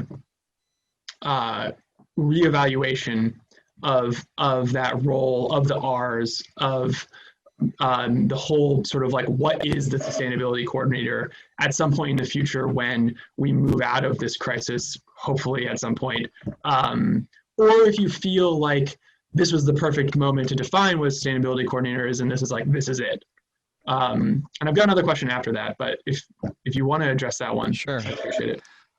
Well, I was always a guy who was more worried broadly about disruption than I was in the form that it would take. And so climate was very real for me, but I've worried about pandemic very explicitly. I've worried about cyber attack, and I worry about this strange thing that happened in 1859 called the Carrington event, a solar flare, right? In 1859, it wiped out all the electronics on one side of the planet. That was telegraph equipment. But if that happened again today, our cars stop working, our phones stop working. It doesn't hurt anybody. It's an Amish bomb, essentially, right? But those kinds of disruptions are far more drastic than even your typical flooding event. And so more broadly, I have been concerned about disruption at large and think that we're kind of in the era of disruption. And I felt as though the pandemic was an opportunity to demonstrate where we can build foundational resilience against all sorts of disruption. And so I don't know that I'll move away from that so much, as I'll be responsive to the needs of the community, the priorities within the community. You know, there's some vulnerabilities that we should address sooner than others, probably, right? And that's something that'll take that process of building consensus to determine. But that larger frame of how do I insulate us against disruption at large and not specific to climate, energy, any one thing, that to me, that holistic view is very important and central, and I don't expect to give that up. Okay, thank you. That's really helpful. My second question is, I guess this is more just, so like when I think about the website, I would say that to me, I would not put that under sustainability, but I'm really, really excited for you to tell me why I'm wrong about that. Because I guess like I can extrapolate out the term sustainability and kind of like get there, like that. But I'm curious if you have a more concise answer to me why, for example, the website is on your list. Well, it's as simple as just, I want people to be able to come to public meetings more easily, having read the materials, to be informed, to be able to engage in a great public process. And I think the age and functionality of the website is one small example of how we aren't doing as much as we possibly could, and we need to invest. I bring it up for you all because it is the kind of thing that would need a major investment, right? Yeah. I didn't want to come to the board with some idea of, you know, energy generation or anything. It's fundamental what we need in order to really pursue these goals, and it's the ability to work more efficiently as a community. So yeah, to me, it comes out of my community organizing background that without trust and communication, no other work is possible. You can have proposals and ideas and projects that take off and maybe have a champion, but if there isn't that base in the community, it's not sustained, right? So that consensus requires communication, requires us to keep honing and sharpening our tools for that. And some of those are hard tools like websites. And some of it is literally how we listen to each other in public meetings and step back and try and stay grounded, right? Thank you. Did I prove you wrong?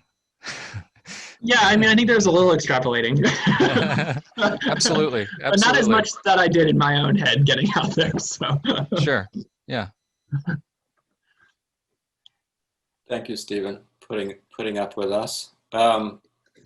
We are coming up on a needed break, and I'm feeling, if it pleases the board, looks like Gary has a question.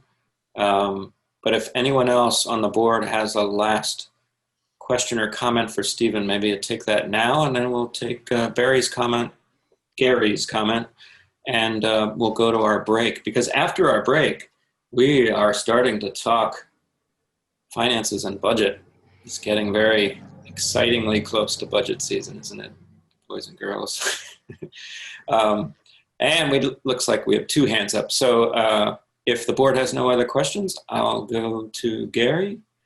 And real quick, Gary, because we do want to get to... Yep, real quick for your coffee breaks. I need one myself. I was going to answer one of the questions, but Tim again used the Vulcan mind meld on me and stole my thunder. So Oh, no. the question was about what you were saying with Stephen. Stephen, I was on the Energy Committee a long time ago. I don't know if you know Paul Cameron. Yeah, believe it or not, yeah, I was on that committee way back in 2000. And we were discussing a lot what you were saying. And as you were saying also, yeah, this really put a halt on a lot of things with the issues that are going on now with COVID and everything else. But I guess one of the issues that were part of the climate change, and Peter, I believe we spoke about that at the meetings about that too, dealing with the carbon emissions. And I don't know if noise emissions also came into play with that. Because me living in a big city, I'm originally from New York, I know a lot about noise and emission. And coming up here, I don't know, had you worked with VTran recently also with them? Because they had a plan, I believe, Peter, was in effect that they were going to reduce carbon emission by ridership. This was before the COVID. And I guess get more people to ride the bus versus driving. And getting more electric stuff. So I don't know if that's part of your plan also, or in that plan, Stephen, with that also, because I sure like to jump aboard and on the public too when you start going with your Energy Committee, and maybe some of the things that you could look back in the archives that was mentioned in Paul Cameron's informational package that he spoke about. This too might be helpful, and also I can also have other resources I like to brainstorm with you and sit down with that as well too. And we could pick it up from there and get this going, because we as Brattleboroans are basically, we're resilient, we're reorganizers, we restructure, and we overcome and ensue. We're overcomers and not runners. We will rise above this like the phoenix, and hopefully I can join with you and we can put this to your disposal. And I don't mean that in a sense for recycling. So what would be your thought on that, Stephen? Thanks, Gary. I'm glad that you've joined the Ag Advisory Committee, and so you'll be a part of that team moving forward. Absolutely. So I'm excited to engage with you on that. I have engaged a little bit with VTrans, but it's been mainly around the trail stuff and things related to bikes. Because of COVID, the prospect of people getting together in a bus and traveling has been far less appealing. Yes. Being in that enclosed space. So it's felt as though until we're out of that, that's going to be a tricky space to maximize kind of the carpooling and minimizing that part of our transportation footprint. But I appreciate you bringing it up. It's something we can't forget about. And there's other really interesting solutions that other towns have tried too. The hitching post is one from upstate that if you're curious, Google Vermont and the hitching post. But again, it's a solution that requires people to gather in the same closed space for shared transportation. And that's kind of a null point right now, but lots of other work to do, and I'm excited that you'll be a part of it. Absolutely. Thank you, Stephen, and good luck. And like I said, I'm there for you if you need me. Any of the committees, please give me a call. Don't hesitate. Hey, Gary, it's about time to take that air conditioner out of that window. I just want to let you know. Yeah, you caught me. Energy efficient. Tim, I wasn't going to say anything. My landlord's been telling me that too. You got to take that air conditioner out sometime. Yeah, do it for your landlord's sake. Mr. Harry Hoyer, that's the best landlord. I love him. Thanks, Gary. We're going to go to Abigail, and then we'll take our break. Abby. Hi. Yep. I'm here. Can you hear me? Yep. Hi, Abby. Yep. All right. Hi, Stephen. Thanks. So it's great to hear this presentation. It feels in some ways like the wait for this presentation was like the very small replica of our overall wait for this position created over many years of work through representative town meeting. So it's great for both your position and this presentation to come to fruition. I am just gonna kind of second what you were speaking to about communication, and really encourage you and the town to be creative about ways that we can engage the community in this work and both let them know what you're up to and also encourage them to be involved in different ways. I know that on the one hand, you shouldn't be expected to do anything that other town employees don't have to do, and you shouldn't have to present what you are up to in new and different ways. And this is an opportunity, it feels like, to do things differently. And just the existence of this position is a little bit different than other town positions. And there's been a lot of interest and support from people in the town throughout the process of this position getting created. And so I would love to see, an expansion of ways that people in the community can find out about this work beyond reading reports that are like buried on the town website on page like 82, and or coming to meetings like this, which are more accessible now, honestly, during COVID and being able to do it from home and joined by computer, but it's still challenging, and my kids are going to sleep and I'm trying to be present for both. And so, encouraging a multiplicity of ways that people can really stay connected in this work and engage with it so that as many people are at the table as possible. Thanks. Thanks so much for doing this work. Thank you, Abby. I appreciate you and your groups. Thanks, Abby. Okay. Ian, I'm old, so I don't know what the coffee cup actually means. Does it mean that you are currently having coffee or you need coffee? I need coffee. Okay, good. I think we all do, and our ASL interpreters need a break. So let's do that. How about 8:15? Does that please everyone? And we're coming back and speaking about the monthly financial report and then some other important financials for the town. Thanks, everybody. Hang on. Welcome back, everyone. I'll call the Brattleboro Select Board meeting back to order, 8:17. And next item on our agenda is the monthly financial report, which Peter is going to help us with. Yeah, so the next 4 items all relate to town finances. And a week from tonight, we'll be presenting the proposed FY22 budget. And I'm sorry, let me just pause. Sure. Patrick, if you could unmute Ian, it looks like he got, okay. Thank you. I'm lucky I saw that, Ian, thank you. Peter, go ahead, sorry about that. So to state the obvious, we've all lived through it together, so everybody understands this has been a year unlike any other, not just with the challenges of COVID, but many other things going on in our community and in our society. And so one impact of that has been that the things we're going to talk about tonight would normally have come in a slightly different order and would have been spaced over a 3-month period of time. And so it's important to keep that in mind as we look at some of this information that is a little old now, but still, I think, useful, not irrelevant for sure. And then think about how we move on a normal cycle when we don't have as many other urgent, important businesses to conduct through the mid to late summer and into the fall. We would normally be looking at the long-term financial plan in August. We'd get year-end results in early September from the year that ended on June 30th. Those books close in early September. So in September, we would be looking at that year-end result. We would have taken our long view. We'd be looking at the way that the year ended this past summer, kind of how we're positioned between our long view and our financial position coming out of that prior fiscal year, what things are looking like as we're heading towards budget. And the monthly report that's going to fit in here and the schedule of meetings are 2, frankly, relatively much more minor items that would just be sort of coming along in the normal part of business.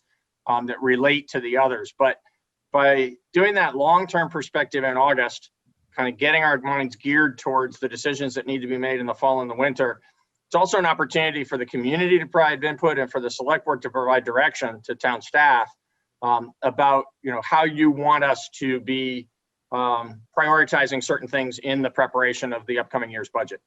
We didn't have an opportunity to do all that this year, but we are going to tonight, I hope, set the table well for next week's presentation and then weeks of meetings that will follow that regarding the FY22 proposed budget.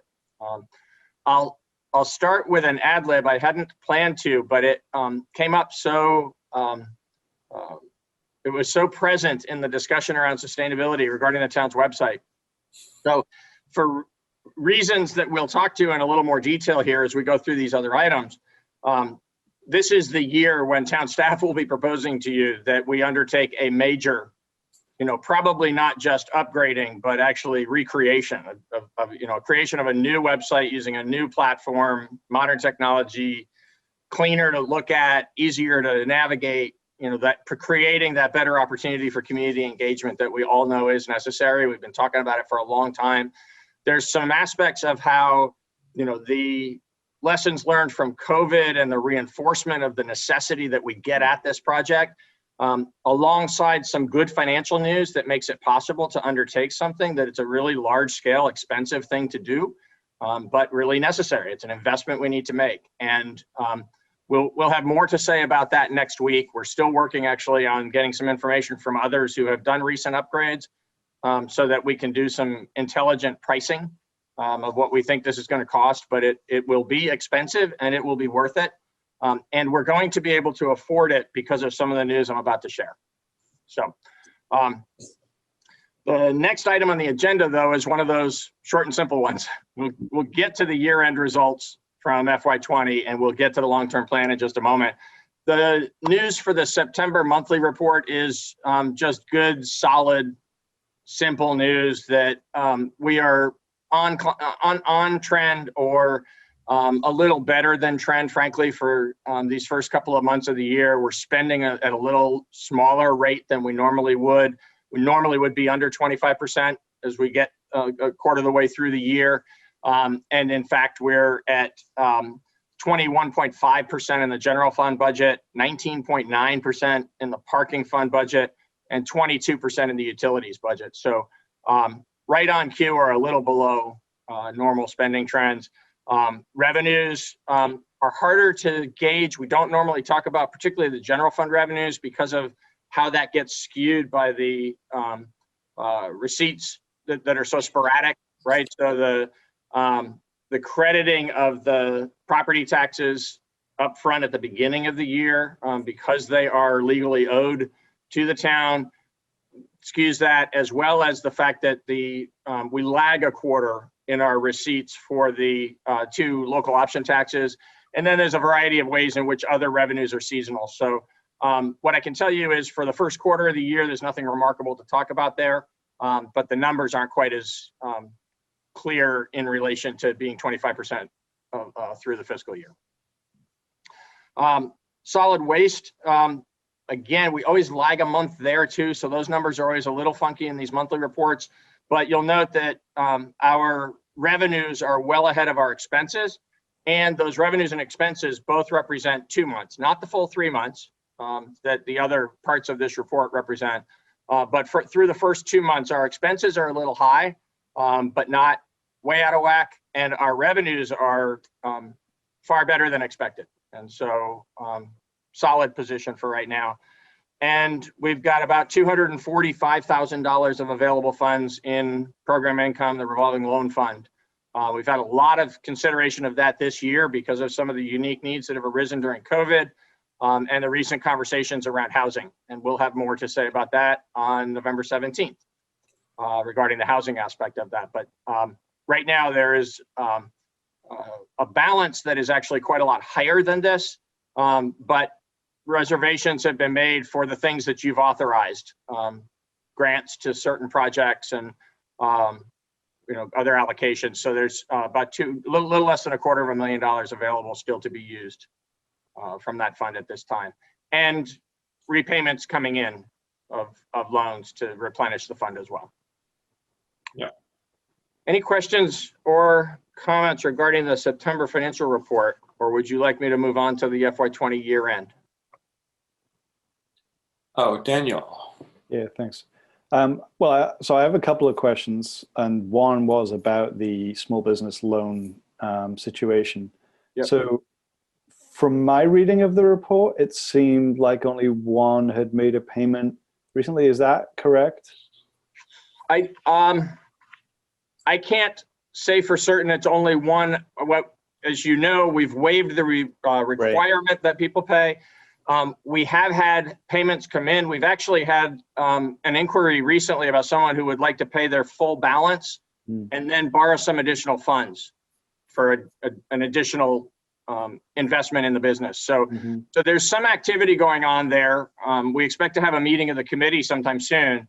I can't, unfortunately, explicitly answer your question, but I'll be happy to send an email tomorrow. Yeah, actually, I think I said one when I actually should have said two, but I could only see two payments in this recent period that we're reporting on.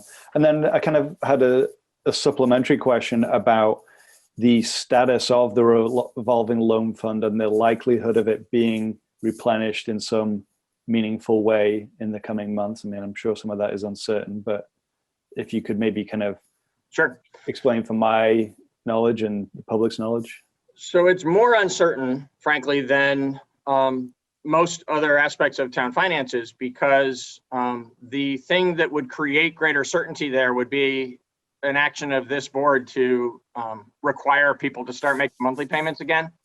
I think it's a little early for that. We're entering into a period of time when we should all expect to have to isolate more like we did back in April and have less freedom to move about, sort of in the way that we did during the summer months. And as that happens, it's going to have additional business impacts to businesses that are already really strained from everything that's gone on in this last year. So will all those folks who owe us money make it through COVID and be able to then, repay once it's time to reinstitute normal operations like that? We hope so, for their sake and the community's sake and the sake of the fund. But I think that is far from certain. And I don't think it's a proper decision to be wrestling with now or in the next few months as to requiring people to pay. So we have not had the fund drained in the manner that it looked at one point like it might be drained for use by the state as a tool to do other business support services. There's been sufficient funding, state appropriated and through the federal government, to carry those programs forward. And so the local revolving loan funds have been untouched by the state at this point. Because of that, there's also not the opportunity to gain replenishment of what was taken, because nothing was taken. So it's pretty static at the moment. Great, thanks. I have one other boring but maybe important question. So I'm talking about the September financial report, and in the expenditures for human resources, the budget line is 0. Yes. And maybe this is explained elsewhere, but I didn't see it super clear. When you say budget, you mean a budget or expenses? No. So when I'm on, let me find the page. Or actual, rather. No, I mean budget. Can you give us a page number? Yeah. Took me to the page. 1 second. I did have it, and then I skipped forward. Expenditures. Drum roll, please.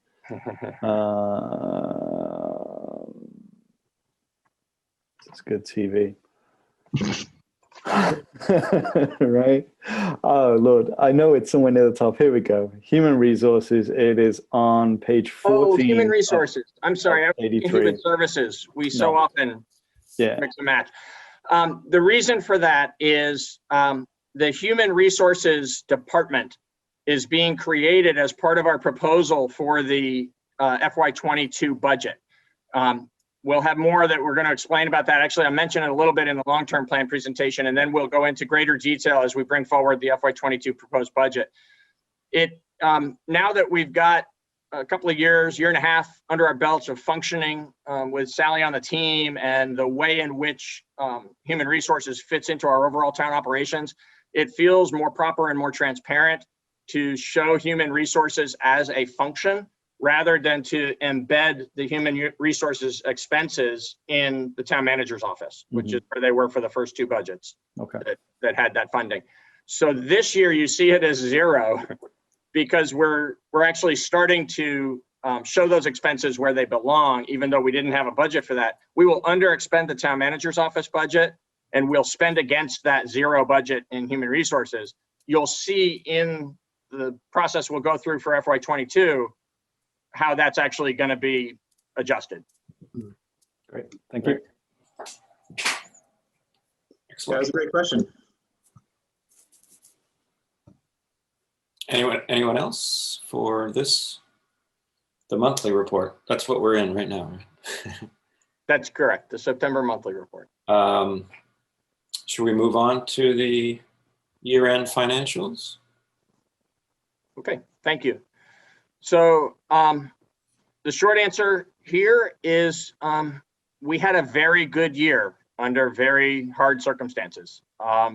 There are a couple of particular reasons why that have nothing to do with COVID, or at least are not directly caused by COVID. And those things allowed us to overcome the negative financial impacts to the town from COVID. In addition to that, one thing that we've seen, you may have read and heard about municipalities around Vermont, around the country that are, worried about really severe financial crisis in their municipal operations, not just in the broader economy, but actually, running very significant deficits and laying off lots of people and these sorts of things. And we were a little perplexed by that at first. The town is not experiencing that, thank goodness. And one of the things that we found by looking at other Vermont municipalities is the structure of your budget can have a lot to do with this.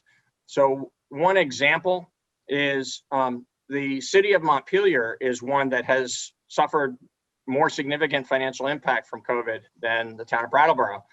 The city of Montpelier's parking operation is embedded within its general fund. It's a department like the other operating departments of the general fund. It is not an enterprise fund.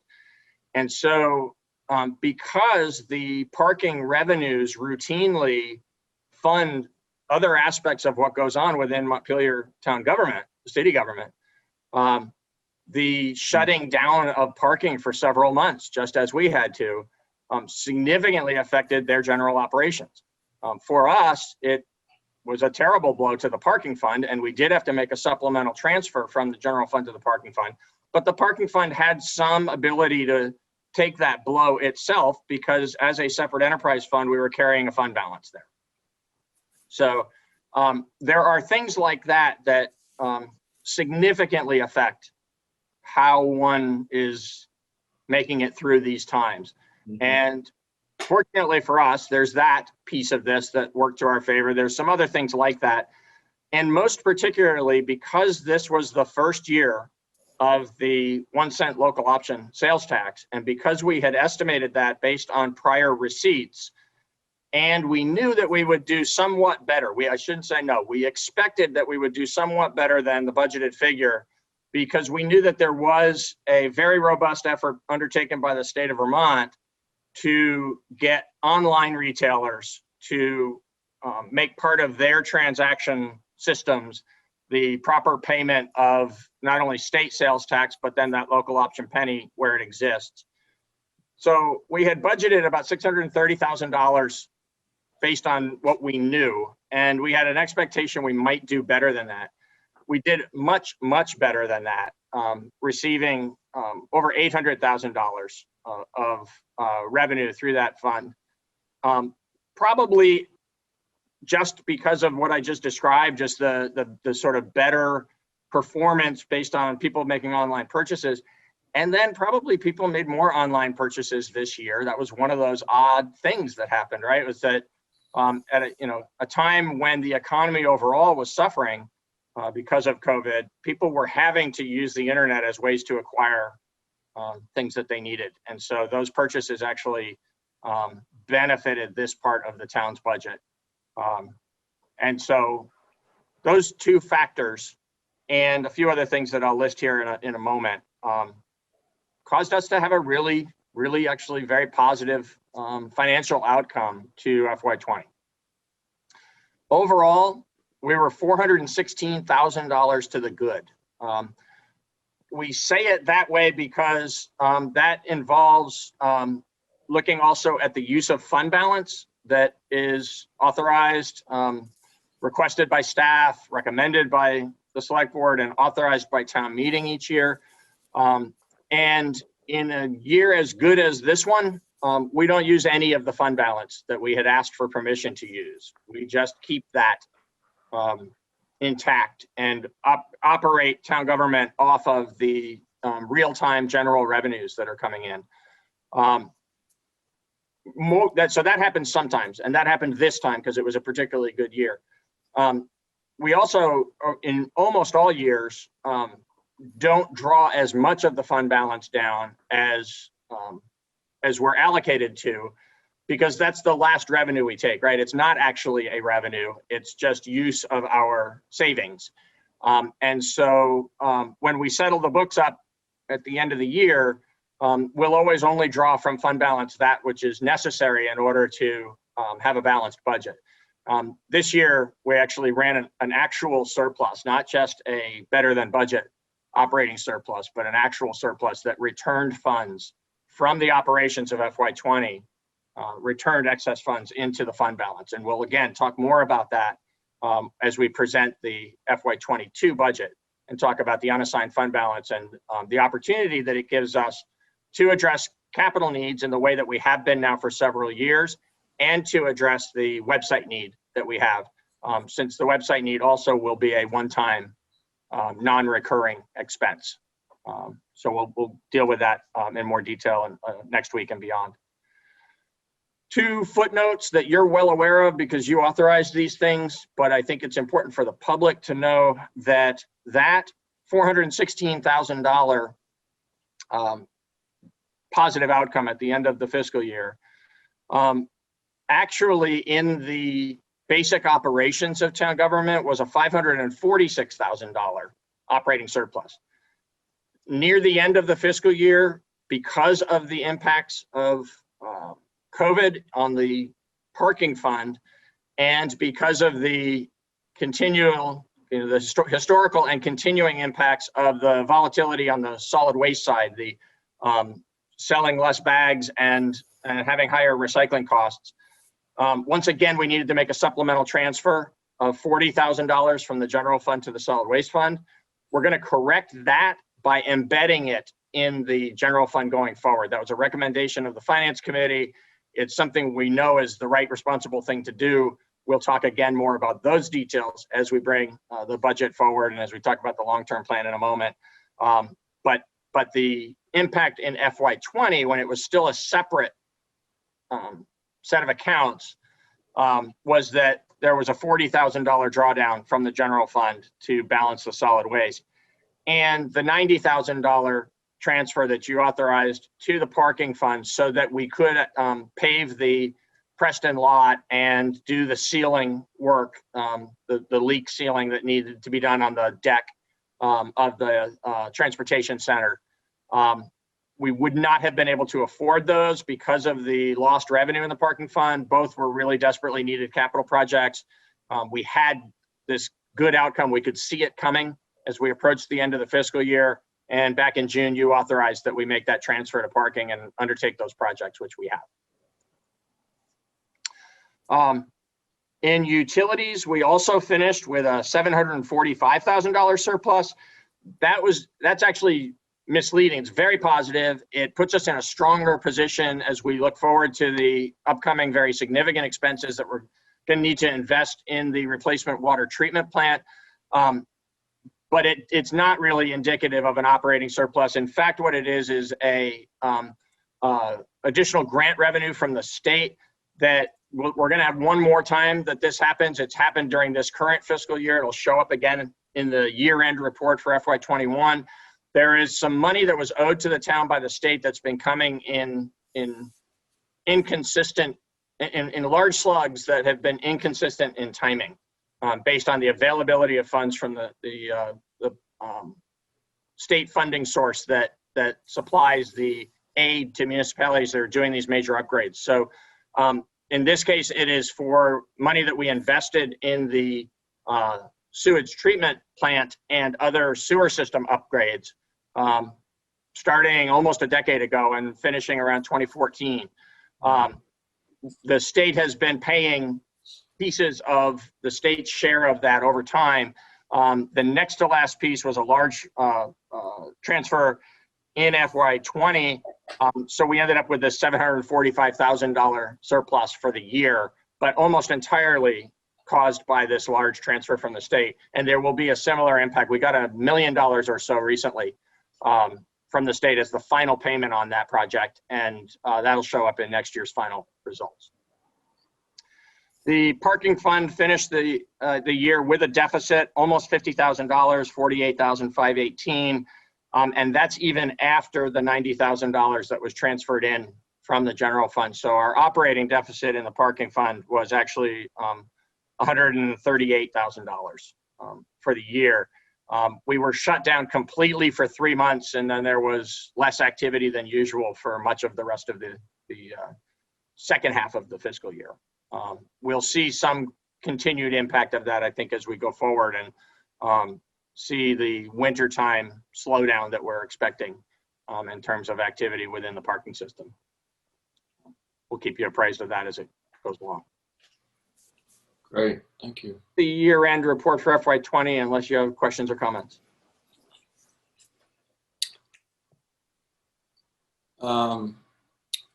I don't. I have more, sort of questions and excitement around the LTFP at this point. But other board members? Ian. Yeah, kind of more of a general question, Peter. So is there, so like Montpelier not having their parking in a capital fund, is the advantage to that the surplus that they get if they have one could just go into the general, and so they're able to use it. So on a normal year, when they do have that, they have that money to use. But us having it in a capital, for this particular kind of situation was a really good decision. Am I understanding that correctly? Actually, you understand it exactly correctly. Forgive me, I'm going to make a picky correction just so that we all get our nomenclature solid. So it's an enterprise fund. It's not a capital fund. Oh, enterprise in the enterprise fund and within the general operations of the town, the capital funds are those places where we make large investments either in equipment or infrastructure. Yeah, absolutely. Okay. The parking fund and the utilities fund operate as though they were private businesses, and so they are enterprise funds rather than government operations. So I'm kind of curious. Do you think Montpelier will take this one in the teeth and keep it in the general, or they'll make an enterprise fund? They realized that was a mistake. I have no idea, and I wouldn't necessarily call it a mistake. It's a different way of approaching the business, as you pointed out. In normal operations, when there's not a crisis that shuts down your parking operation, that's actually an operation that was providing revenue into the general fund that was helping them keep their property tax rate lower. It's not that there's a right way and a wrong way. I do think our way is more appropriate when there are only certain functions of government that we can operate as enterprise funds as though they were small private businesses. And I think we should, when there is an opportunity to do that, I think we should, particularly in a state like Vermont where we are so dependent on the limited sources of revenue that the state allows us to use. And so with that heavy dependence on the property tax, I think it's good for us to keep separate those relatively independent operations. Having said that, it's not like that's the right way and Montpelier should have known better.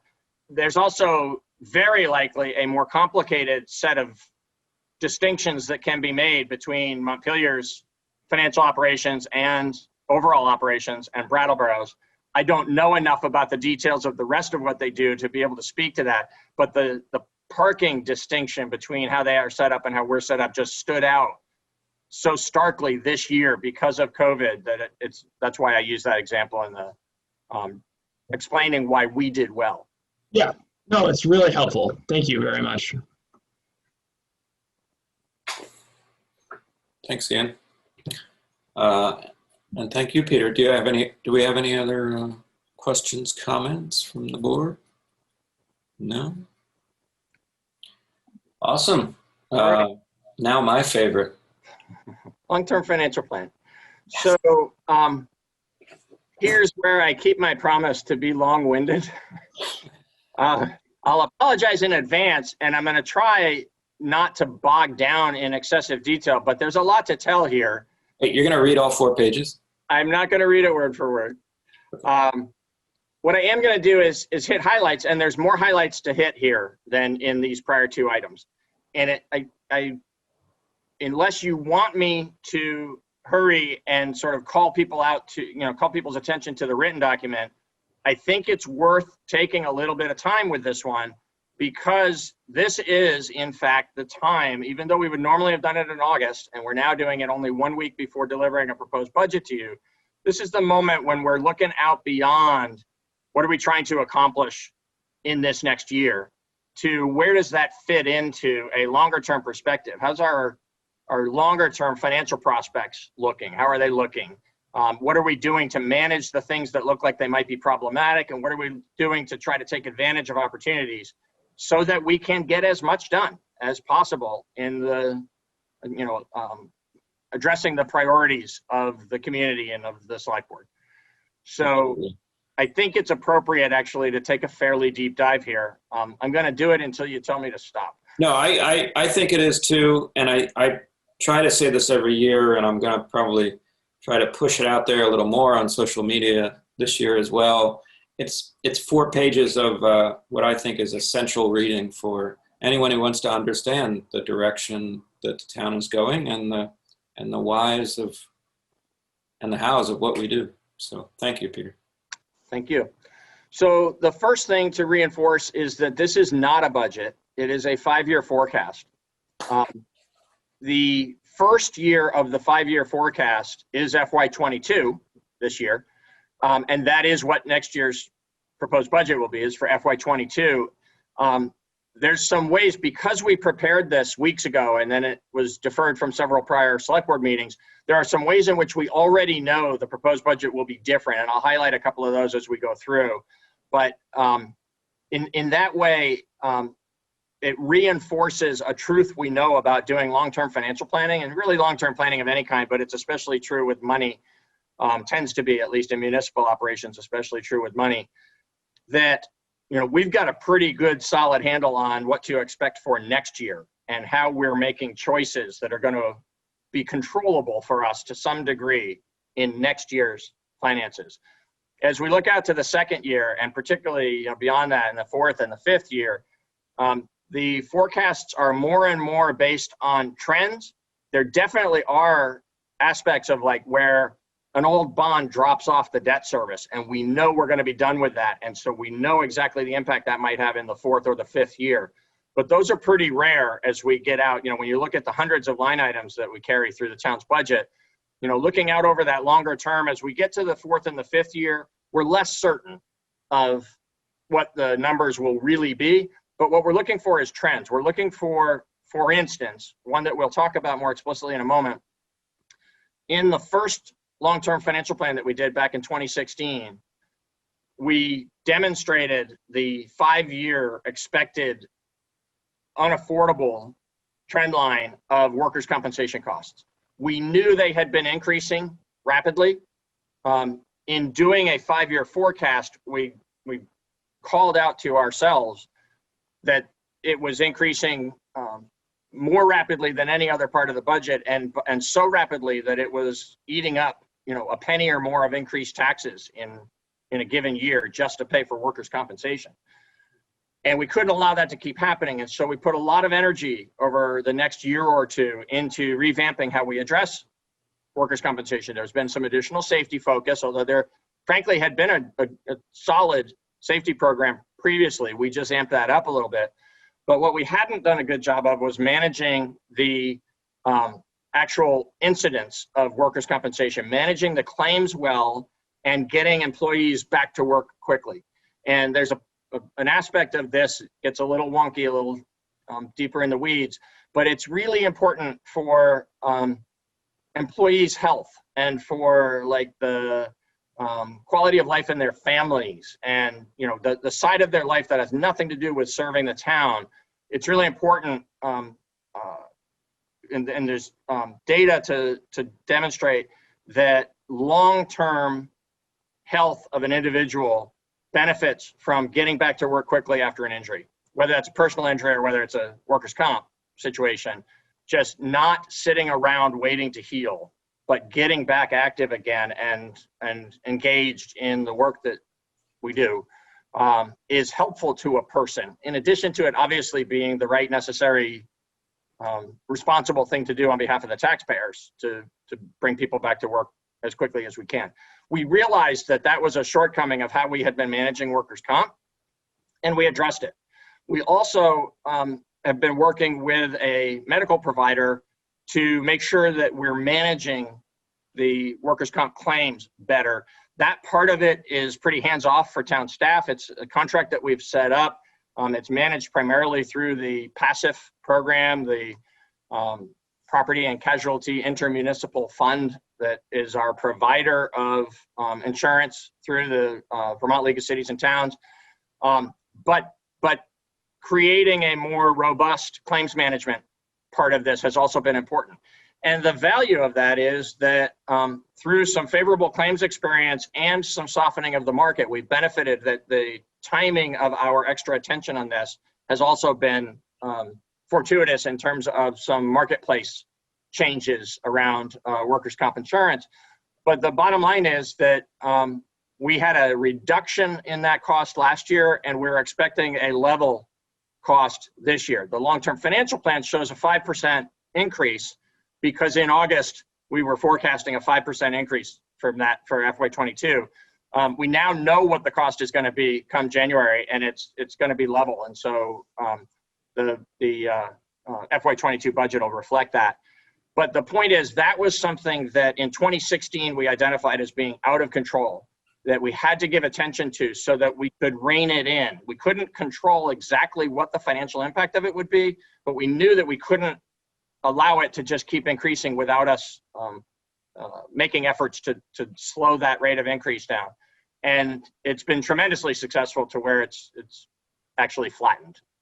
It won't stay flat forever, but it's an example of why we do long-term financial planning, so that we can address those long-term concerns as well as take advantage of opportunities. One important aspect of this in our forecasting is we are purposely very cautious in our assumptions. We don't get aggressive either with expecting that something like the efforts we were making on workers' comp would flatten it out, for instance, right? Even after last year's good experience with that, knowing that there can be volatility out in the marketplace for workers' comp, we forecasted 5%. Now, previously, we have been forecasting 10% and higher annual increases in workers' comp. We were able to bring that down to a 5% estimate or forecast, and it's turning out, at least for this year, even better than that. But that's an example of how we take a cautious view. We want to overestimate what our expenses are going to be and underestimate what our revenues are going to be, so that we don't get giddy and overly optimistic and end up in trouble. And the importance of that is to look at the forecast for what we think is going to happen with property taxes and recognize that we likely can beat these numbers, at least in the out years. And so the forecast shows annual increases of between 2.5 and 2.9% in property taxes, which in cents on the tax rate is between about 3.5 and 4 cents in each of these 5 years. And the impact of that to an average tax-paying household in Brattleboro is $70 of annual increase, average annual increase of $70 or about $18 per quarter. So we think this is a reasonable and affordable rate of increase, and it's also conservatively forecast. So we all can be cautiously optimistic that, particularly as we get to the out years, that these numbers will probably be not as shown here, but a little bit better than that.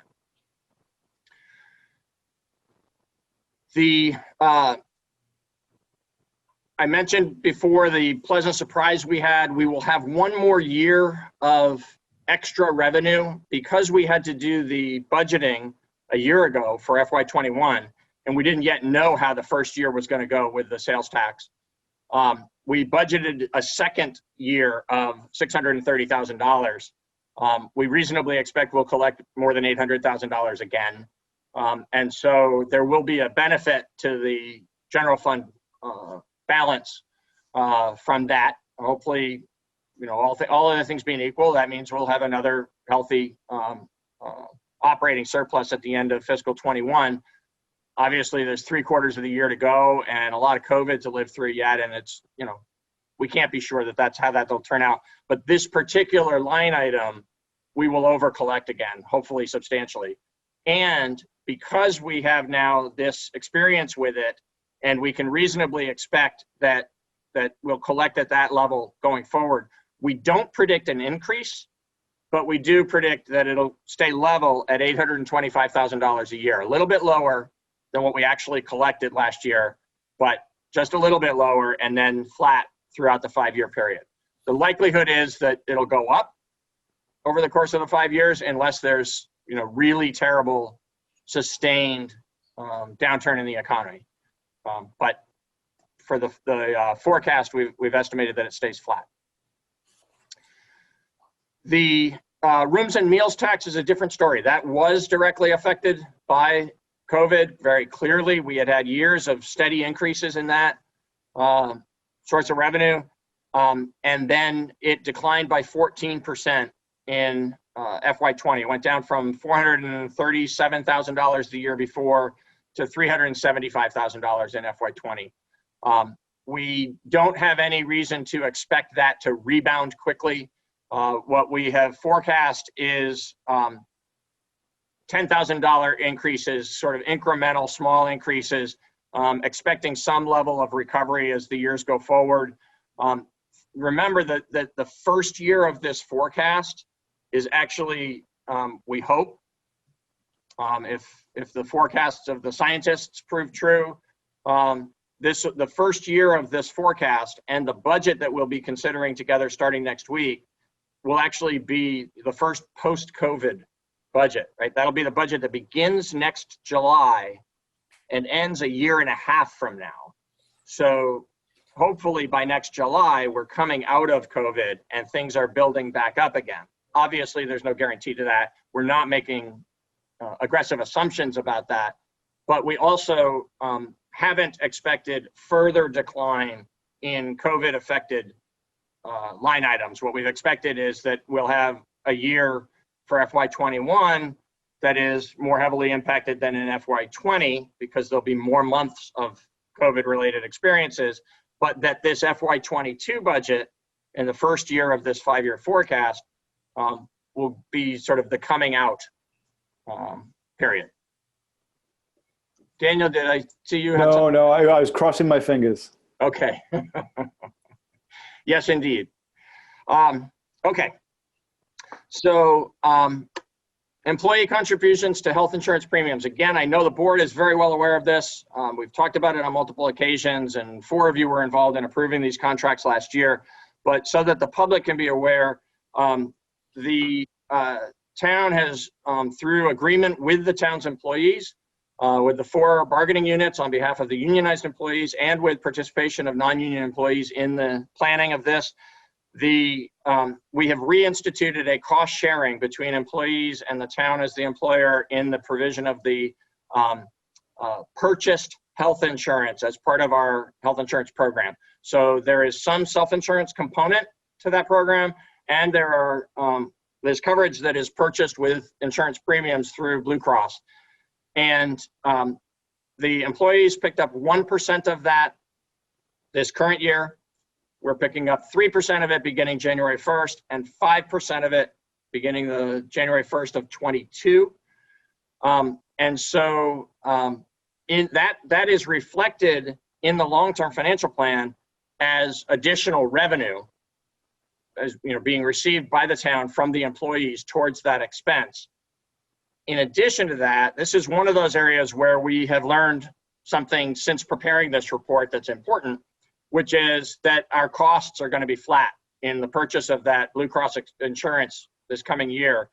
Our costs are going to be flat. So the employees' costs will increase by $45,000 collectively, and the cost to the taxpayers will be reduced by $45,000. The following year, the employees' piece will be expected to increase by $55,000, and we don't know what will happen to the taxpayers' portion. We do actually forecast an increase in it because we wouldn't expect to have a second year in a row of no premium increase. So we expect the premium will go up, the employees will pay their 5% piece, the town will pay its 95% piece, and there will be an increased cost to the town that's reflected in the long-term financial plan, and then in the out years as well. In the out years of the long-term financial plan, we are not predicting additional shifting of that cost. We're not predicting that the employee group will pick up more than the 5%. That will be something that'll be part of the collective bargaining discussions in 2022. Planning permit fees, we've had a few years in a row now of under collecting those fees. We had them at $50,000. We weren't meeting that. We changed the long-term plan to $40,000. We weren't meeting that either. We do think $30,000 is a reasonable annual figure for those fees. And so we have changed it in the long-term plan for all 5 years to be $30,000. And we're changing it in the proposed FY22 budget to be $30,000. Rental income at the police department, we reduced significantly. You've recently approved that lease extension. What we have forecast for the years out, we've reduced it significantly for FY22 because we knew that we were going to finalize that lease on those favorable terms for the reformer because of the financial impacts of COVID. And then that there would be, what we have forecast in the long-term plan is small incremental increases over the course of the 4 additional years. And in communication with the reformer, that's our expectation, is our shared expectation is that this wouldn't just bounce right back to where it was necessarily, but it would increase incrementally over time. We don't assume any use of fund balance. This is one of those conservative approaches to making sure we don't get overly optimistic in our long-term financial planning. So our practice has been, and I would strongly recommend that we continue to apply this practice, that we supplement our real-time expenditures on capital needs with the prudent use of fund balance, that we only tap what is available based on our practice of setting aside 10% of the unassigned fund balance so that we are able to withstand things like if we did have a more prolonged COVID impact and we did have more substantial impacts to our general fund budget, that 10% would be there as the savings and the security that we need it to be in these times of severe financial need. The more typical and more recent real life experience for the town was back in 2011 when Tropical Storm Irene came through. Those are the kinds of incidents that will cause a community to draw on unassigned fund balance substantially to address an immediate need that was unforeseen. But it is also there for sustaining us through economic downturns without having to either shut down major parts of the government or substantially increase taxes to a level people can't afford to pay. And so we set aside the 10% for that reason, but based on how we manage town operations and are always looking to come in that, it's one thing I meant to mention and didn't mention in the year-end report is we're always shooting to be in about a 2 or 3% range of operating surplus for the year.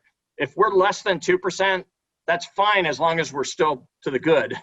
But we're getting into a close enough to break even that the chances of a deficit are substantially increased.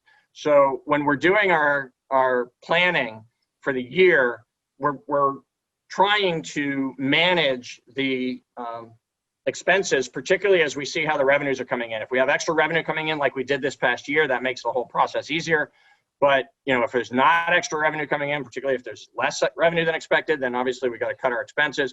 The net of all that, what we're trying to get to is we don't want to ever have more than a 3% surplus, because that means that we've made it too easy. We've collected more money from the taxpayers than what we needed to keep town government functioning.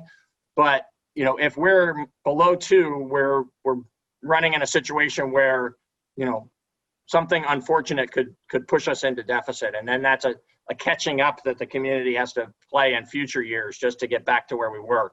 So we're always shooting for that 2% or so, up to 3%. We landed right there. The overall operational surplus this past year was 3. And then after those 2 transfers, the one to parking and the one for solid waste, it came in at about 2.5. So, solidly right in the space that we want to be in when things are going right. Because that's what we do, it is typical that in any given year, we're going to have some amount of unassigned fund balance that is above and beyond the 10% set aside. It's not always going to happen that way, but most years it will. And when it does, that excess fund balance is money that can be committed to one-time expenditures. We shouldn't use it to pay for recurring expenses because it's not going to be recurring income. But applying it as we have for the last several years to capital needs is a really good, solid, responsible use of it so that we can address our needs that would otherwise be beyond our means in real time to address for projects and for capital equipment replacement. It can be used also for other one-time non-recurring expenses that might be, say, a major study. If there was a major study to be done that wasn't going to be funded by a grant, then knowing that we're going to do that study in a particular year, and then we're not going to have that study to do again the following year would be something that we might spend fund balance on. This coming year, we're going to recommend to you that we spend some fund balance for the website work so that we do it right, spend the money that needs to be spent to create a new and functional and, the site that we all are aspiring to have for community engagement, and do that using, because it'll be a non-recurring expense, it'll be this non-recurring source of revenue, and we'll have more details to share about that beginning next week. The way that is reflected in the long-term plan by taking, again, a cautious approach and not overly optimistic is we assume there won't be any surplus to use as fund balance as a revenue. So the forecast that's before you assumes that we actually don't have the ability to use some excess fund balance for a website project or for additional capital work. It assumes that we're only able to spend what we're collecting that year for those one-time expenses. For capital projects and equipment, we are scooching. We told you last year we were going to try to do this. We do believe that we responsibly can within the limits of what I've already described in terms of tax impact. We have an opportunity to push our commitment of real-time funds to capital expenses a little bit higher. And it's important that we do that because those don't become less expensive over time. They become more expensive over time. And particularly on the infrastructure side, we still and always have a lot of old infrastructure that we could never really do enough work on. But to keep up with the priorities, to keep the community safe and functioning, we need to be spending more. We set a goal for ourselves together as a community. 5 years ago, we were spending about $350,000 a year, which was just far too little. And we set a goal of $1 million, and we moved it a little bit at a time, moving towards that goal. We're now finishing the second year in a row of being at that $1 million level. We're going to propose $1 million of real-time revenue again this year. We're not going to propose that it increase in the budget that we're bringing forward. So it'll be 3 years in a row at $1 million of use of real-time revenues. But looking forward, we're going to have to scooch that up to a higher number, or we're going to fall behind again in maintaining the town's infrastructure.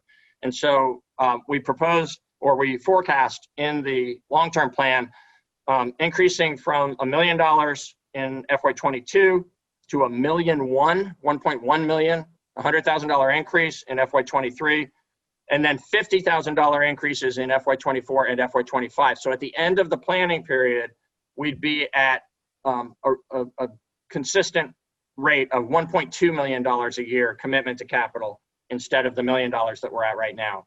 And again, that would be, this is an important part of why we do long-term planning, because this would be aspirational if we didn't reasonably believe, based on the other things we're talking about, you know, what's going up and what's going down, we would just be saying, boy, we got to find a way to put more into capital. But here's actually a time, a year ago, there were some circumstances that were different. We were looking at the same objective and we didn't feel we could show a plan. This year, we actually feel like we can show a plan and still stay in that 3.5 to 4 cent increase range for annual increases in property taxes. And so it's not a commitment you're being asked to make. This is not a budget, it's a forecast, but it's showing a way in which we can move from where we are to where we think we need to be over a 5-year period in an affordable manner. Can I make a quick comment? It'd also give you a chance to take a drink. Or... Thank you. So one comment, and it's a positive, is that I'm really happy that we don't have a increased transfer to capital in FY22. It just feels like bad timing. Totally agree. My question might be from fund balance. I'm sorry? Other than from fund balance, which we'll talk about in context. Right. Absolutely. The split you've made between 100,000 sort of biting that chunk in FY23 versus, and then 50,000 in 24 and 25. I'm just curious if that's just because you want within 3 years to get to $250,000, or because that might be a point to argue, not now, whether to just spread that out a little more to get to the same goal in the same amount of time. And that, like all the rest of this, will be policy decisions for the board to make in the first instance and town meeting to make, ultimately.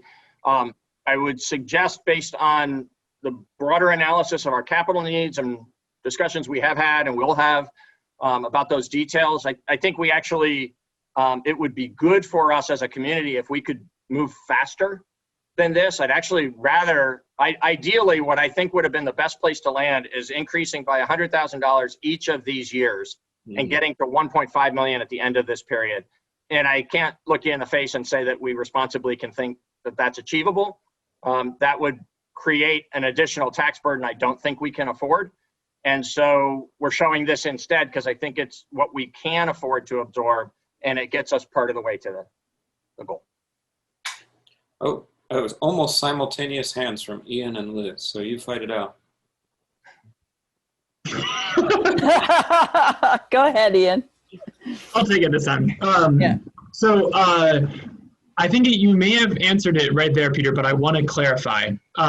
So when we were spending $350,000 on commitment to capital, and we had the goal to spend $1 million, and then we sort of like walked our way towards that. Yes. It doesn't seem like we have that this time. We don't. I haven't heard. Is it 1.5? Is it 1.5 million? And but we don't really want to say, because that's going to commit us to an increase. And if we're not picking a number, is that going to be as an effective way as our walk from 350 to $1 million? Yeah, good question. So last year we identified $1.5 million as what we thought would be the appropriate goal. And we knew it would take several years to get there, and we didn't have a plan. We couldn't show progress towards it. We just said we all ought to be thinking in that direction. I didn't explicitly say $1.5 million this year because we actually are able to show some progress. And really what it comes down to is, we now have this 25-year equipment replacement plan, right? We have a way to manage our fleet and our heavy equipment in a way that is going to save the town a lot of money over the long haul. There's just certain equipment that it's not a choice. whether we buy another dump truck, whether we replace a dump truck that needs to be replaced in Public Works, right? And whether we replace we actually have reduced the fire fleet over the last several years, but to really bare minimum, right? So we've actually combined a truck so that it's a combination engine truck and rescue truck. We eliminated one of the backup engines from that fleet. So now we're in a situation where we really need to do one-for-one replacements. Fortunately, those are long life vehicles, 15 and 20 and 25 years. Unfortunately, they're very expensive.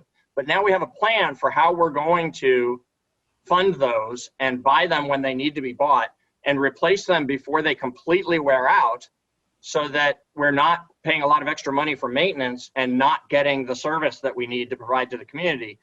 And a residual benefit of managing it that way is we're getting significantly better trade-in values when we are buying the new equipment and trading in the old equipment.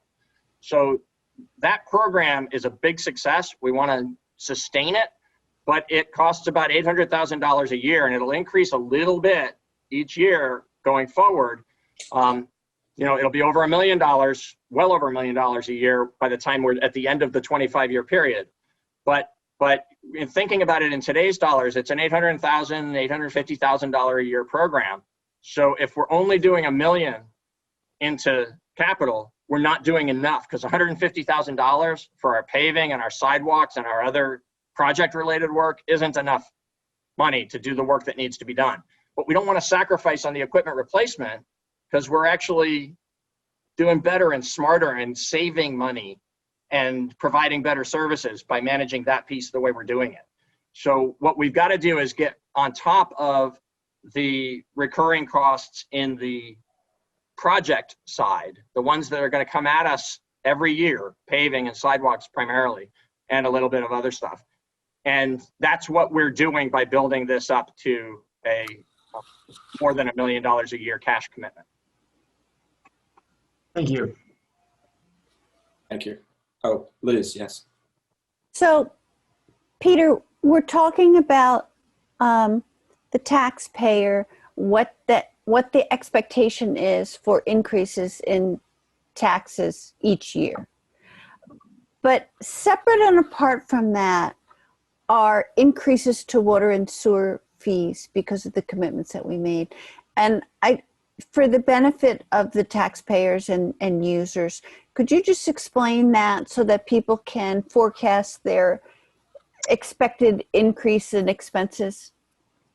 Yes and no. So I'm sorry. It's a fair question. I can't tell you right off the top of my head what the forecast looks like. We did go through that thoroughly back in June. Mm-hmm. You approved with an adjustment that actually saved some money for the ratepayers. You approved a 5-year plan to fund water and sewer, and a year of we had a year of no increase, and then there was a year of small increase. Working our way into when we know there are going to be larger increases on the water side to pay for the water plant replacement. I'm sorry, I don't know off the top of my head, and I don't have at hand exactly what those are. What I can say is the tilt for the last 5 years, up until this 2-year period of sort of relatively steadier, the tilt was increasing sewer and keeping water relatively lower because the big investment was being made in sewer. There's a 5-year period we're entering into where it's going to go the other way with a bigger investment in water, smaller investment in sewer.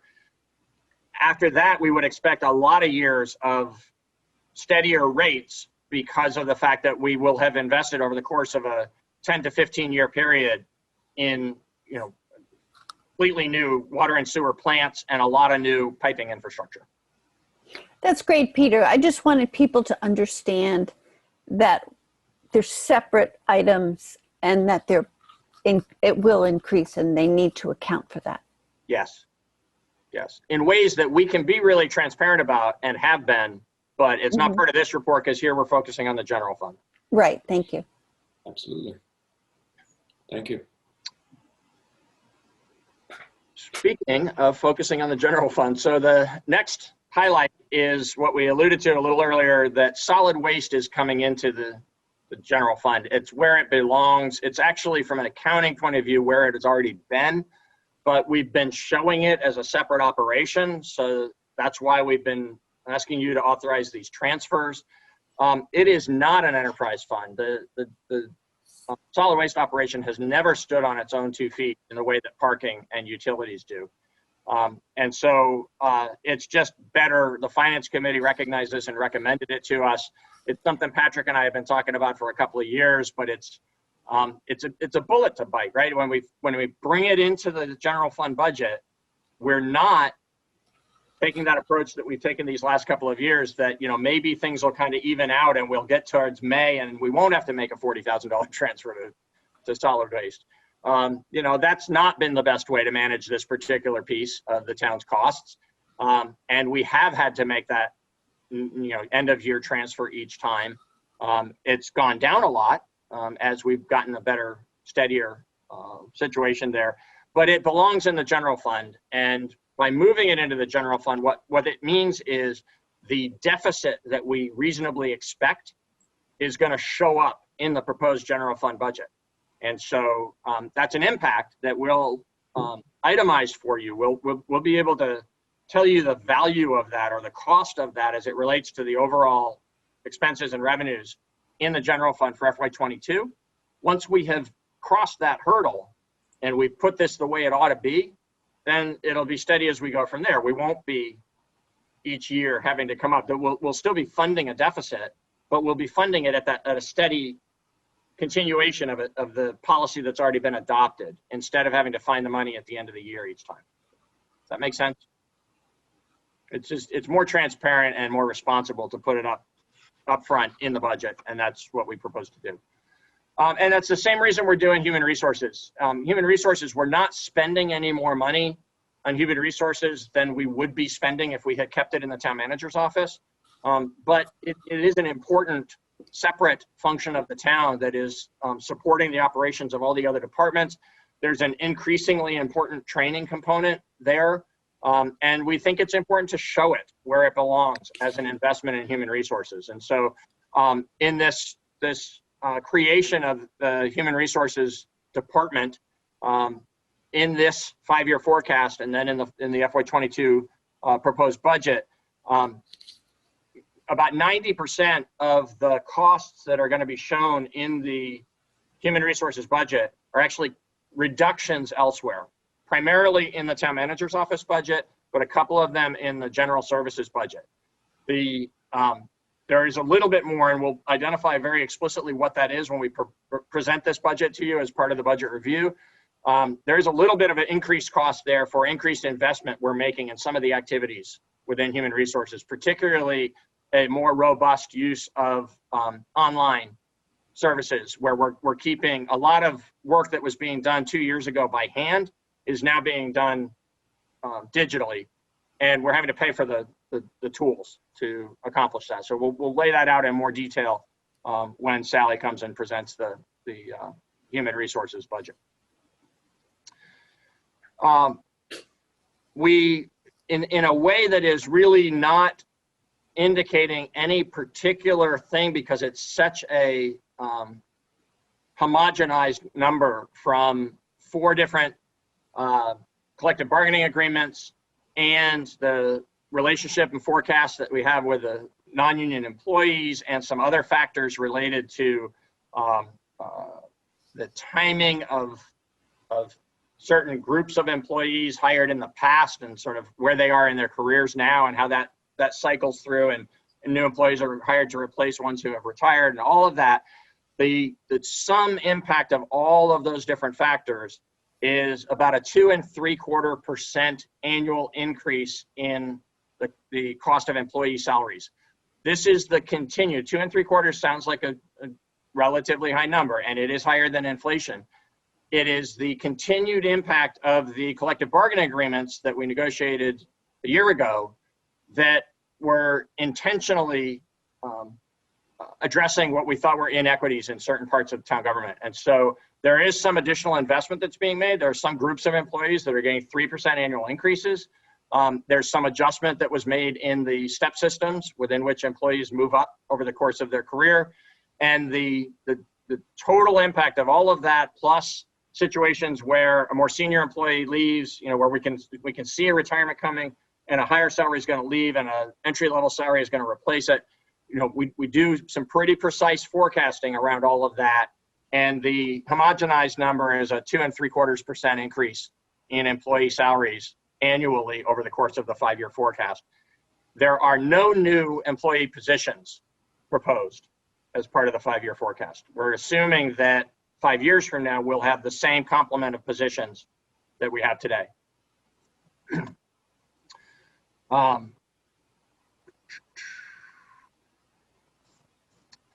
Retirement. Several years ago, we made a significant change in the employee retirement program for the non-public safety employees, non-police and fire.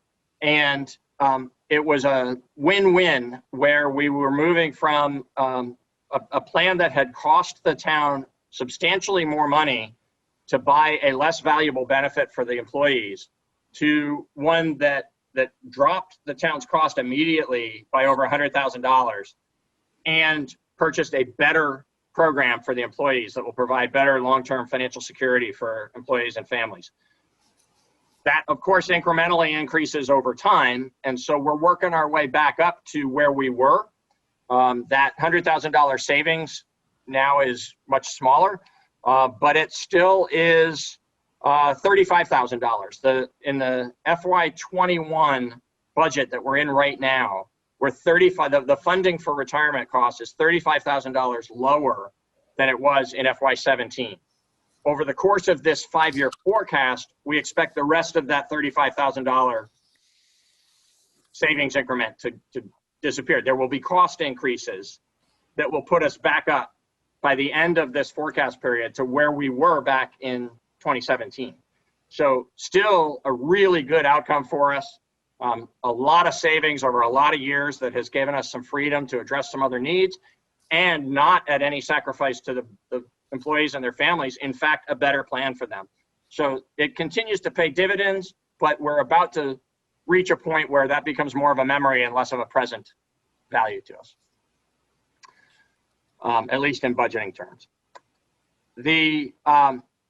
The next item in the written report, I'm going to skip over because I already talked about it in quite a lot of detail when I was talking about revenues, about what happened on the health insurance side. So this is where I spoke to that in the long-term plan. We had forecast a 3.4% overall increase. A component of that was a 5% increase in premiums, and it's actually turned out to be 0. And that'll be reflected in the FY22 budget. The departmental expenses increase this year is also, this is traditionally a part. Departmental expenses is the catch-all. It's all the things that aren't specifically identified as something else, right? It's the part that is more controllable, generally speaking. I'm about to speak to an exception to that, but generally speaking, these are the more controllable departmental expenses. These are buying supplies and buying services and maintenance contracts and these kinds of things that are not the costs of people, not the costs of sort of major projects. And those departmental expenses typically until last year were increasing at a rate substantially lower than inflation. Sometimes we were actually cutting departmental expenses in a year when the overall budget was needing to accommodate some other things. So that was the case between, say, 2015 and 2019. Last year, we had the first year of impact of the significant increased state requirements for managing drainage in general, stormwater management, for managing it in general, and very specifically for how it gets managed along roadways. And so we called that out and we showed that departmental expenses were going to be increasing over the course of the 5-year period by a greater degree, a substantially greater degree than what had been going on for the 5 years prior. We have no reason to give you any different explanation this year. We still are seeing this part of the town's budget increasing faster than inflation, and it's still driven almost entirely by that increased drainage obligation, which is increasing by tens of thousands of dollars a year. Thanks, Montpelier. Liz. Peter, wasn't there going to be some sort of a separate funding? Yep. So I'm sorry to tell you, yes, we have a really good plan for how to address that, and it's something we didn't get to this year. We need to get started on what will take us a 2 or 3 year period of studies and decisions about funding formulas and, you know, how to make sure it's a fairly applied system to property owners based on how much water they run off of their property into the public drainage systems. And we just didn't get to that. We didn't get to it before March, and we sure didn't get to it after COVID. And we've been feeling anxious about that as the year has gone on, realizing that we haven't even begun, you know, we haven't gone out and hired the consultant we're going to need to do the study, to set up the system, to get a system in place. And we know it's going to take us a couple of years to do that. So that needs to be a priority as we look ahead to the next year. For those who are listening at home, it's called a stormwater utility, and it's going to be a third enterprise fund. So we have parking and we have the utility fund for the water and sewer system. And this will be a fee-based drainage system, stormwater management system, where, for instance, large commercial properties, think the Hannaford parking lot, that have a tremendous amount of asphalt, and when it rains, they push a tremendous amount of water off into the stormwater collection system. Those kinds of properties will pay disproportionately, and you know, a single family home with a gravel driveway and a yard is, you know, it's going to pay a small amount, and then, you know, ranging in between depending on types of uses and types of properties and size of properties. So that's why it gets very complicated to make sure it's a fair system.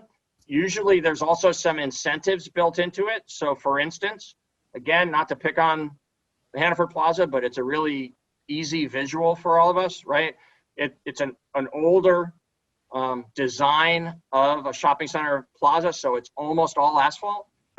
There will be incentives built into the stormwater management system, likely into the stormwater utility, that will say if they do a redevelopment of that parking lot in a way that absorbs more of the stormwater and doesn't push as much of it off into becoming an environmental issue and an infrastructure issue, then they'll get credits for that. That'll reduce the amount that they have to pay into the stormwater utility. So we'll spend a lot of time together in the next 2 or 3 years working through the science of stormwater and how to set this up in a fair manner. We didn't get started this year. Thank you. Daniel, was that your point, or? Yeah, no, exactly the same point, yeah. And so what that'll do, just to put the lid on that one, what that'll do when we get the point where we're implementing that system is these rapidly increasing costs. First of all, they're going to plateau at some point. They're going to increase rapidly for several more years, and then they're going to be relatively more steady after that. And those costs are going to be borne by this separate system, and so they will come out of the general fund, and at that point create either an opportunity for a reduced tax rate or the ability to address more community needs with the same amount of money. Thanks, Peter. Sure. The next item in the written report is about the workers' compensation. We talked about that very extensively already, so I'm going to skip it. Human services. The forecast includes steady funding at the $210,000 level that was approved this year by representative town meeting. It includes that because we were using as guidance an informal policy that town meeting has expressed a couple of years back of wanting the commitment to human services be at least 1% of the budget. At $210,000, we're actually better than 1% of the budget being around $19 million, so about $190,000 would be 1%. We're at 210. Even as the proposed overall level of expenditure increases over the 5-year forecast, we don't exceed $21 million. So the 210 is still, slightly above 1% of that 5th year forecast. In the most recent RTM, you will recall well, I expect, there was discussion about whether that ought to be 2%. instead of 1%. And so that's something I know we'll all be grappling with. I'm sure the board will have some discussion about that as we go through the FY22 budget. I'm sure town meeting will have something more to say about that next March. We didn't feel like it was appropriate for us to change this forecast to reflect doubling the commitment when there isn't specific guidance to do that. And the impact of it would be about $0.015 on the tax rate, a little better than $0.015 on the tax rate. And so we instead level funded at the 210. That's something we all need to be paying attention to, because if indeed we do prioritize that for a higher rate of town commitment, it will have to be balanced by cuts in other areas, which I know is part of the dialogue, or by increased revenue, one way or the other. So it'll be a longer, more complicated conversation to have. And we felt like that policy needs to be addressed more fully before we would reflect it in the forecasting of the town's budget. The ambulance services, the fees that we pay to Rescue Inc. are, we had benefited for many years from a formula that gave a discount to the town, because way back when Rescue was established, the town used to provide more services to Rescue to help it function. Over the years, Rescue became more independent. So we've become more like one of the other towns, even though they do have, their major station here. They've got another station up in Townsend. But in the basic operations of Rescue Inc., we're a client rather than a sort of custodial partner like we once were. And so we were still benefiting for many years by the discount that we had received based on the old agreement. And it really just wasn't fair to all the other towns that are involved. So 5 years ago, we negotiated a 6-year phase out of that discount. We've got 1 more year to go. And then after that, the funding for this cost in the budget is going to be really steady, other than whatever the increases might be for the real-time increase in the costs of providing the service. But the last couple of years, that's been really steady. It's been 1% increases in what Rescue charges. But our increase has been substantial because we've been lopping $10,000 of discount off each year. We have the last year of that happening in this coming budget, and then we'll be steady as we go, relatively speaking, after that. Our annual debt service payments are going to decline. They always do until we add new debt, which we try to avoid, except when we're undertaking very large projects. And that's one of the benefits. I'll just footnote, one of the benefits, again, of the taking the 25-year equipment replacement approach, planning well ahead on those things, is we no longer borrow money to buy pieces of equipment that aren't going to last that long. And then have to pay interest. Instead, we're pre-planning and pre-funding and making interest on money that is then available for us to make those purchases when we need to. So that was one of those things that took a few years to shift from one paradigm to the other. We're now in a place where we won't see, we won't be adding debt nearly as much as we once did. We also, though, because we're sort of on the far end of that transition of short-term borrowing for equipment, we're not going to be seeing as much debt, old debt, fall off the books in future years as we once did. We'll be paying our bonds steady as we go. It'll reduce a little bit each year, but we won't see the larger drops in debt service because we now are at the point where we aren't carrying equipment-related borrowing any longer, other than for the last of the purchases of the fire trucks.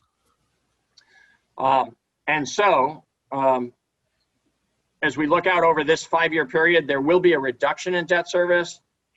It'll be about $275,000 over the course of the 5 years, which, given the millions of dollars of debt that we carry, is not a real significant number, but it's helpful. It is an area of the town's budget that consistently goes down until we reach a moment when we need to borrow again to go out and do more work. And we do face one of those here in the relatively foreseeable future. It's still not a precise timeline for us. It's a little more precise at the Memorial Park needs because of the requirement that we've got to replace the refrigeration system and do work on the roof at the rink. before those systems fail. But there'll be that and some maintenance building work that we need to do and some other supporting work that'll happen at Memorial Park. And then the replacement of the Public Works facility, which is going to be a large and significant and important project for us that is in the feasibility stages right now. We'll be bringing information forward to you this winter around that project to show, you know, the initial results of the research and how we're narrowing options and get some guidance from you about next steps. But it's still pretty early planning for that. So we're not able to talk in a really intelligent way about what that borrowing might look like. We, in the capital planning, have put a $5 million placeholder, but it's just a placeholder. And so that's an area where we will together better define what those costs are actually going to be in order to achieve the improvements that are needed. And then we'll be able to incorporate that into a future plan, but it's not well reflected in this plan. The other thing that's not well reflected in this plan, but it'll actually likely be an improved. So that debt service piece is an extra cost that we can't accurately predict right now. A place where we expect to save money, but we can't accurately predict how much, is in the municipal center operations because of the planning that we're doing with Wyndham and Windsor Housing Trust and the optimism that we have that we'll do a renovation that'll put our town use of this building in great shape for the next generation or two, and provide 20 or more units of affordable housing on the top 2 floors of the municipal center. Really great project in all kinds of different ways, not the least of which is by having a financial partner that is as robust as Wyndham and Windsor and coming and doing a project like this that has the large housing component attached to it. We will in fact positively affect the cost of the town in occupying the reduced footprint in this building that we now occupy. But we don't know the details of that well enough to reflect them in the plan. And so we're just showing 5 years of basically steady as we go, as if we weren't going to undertake that project.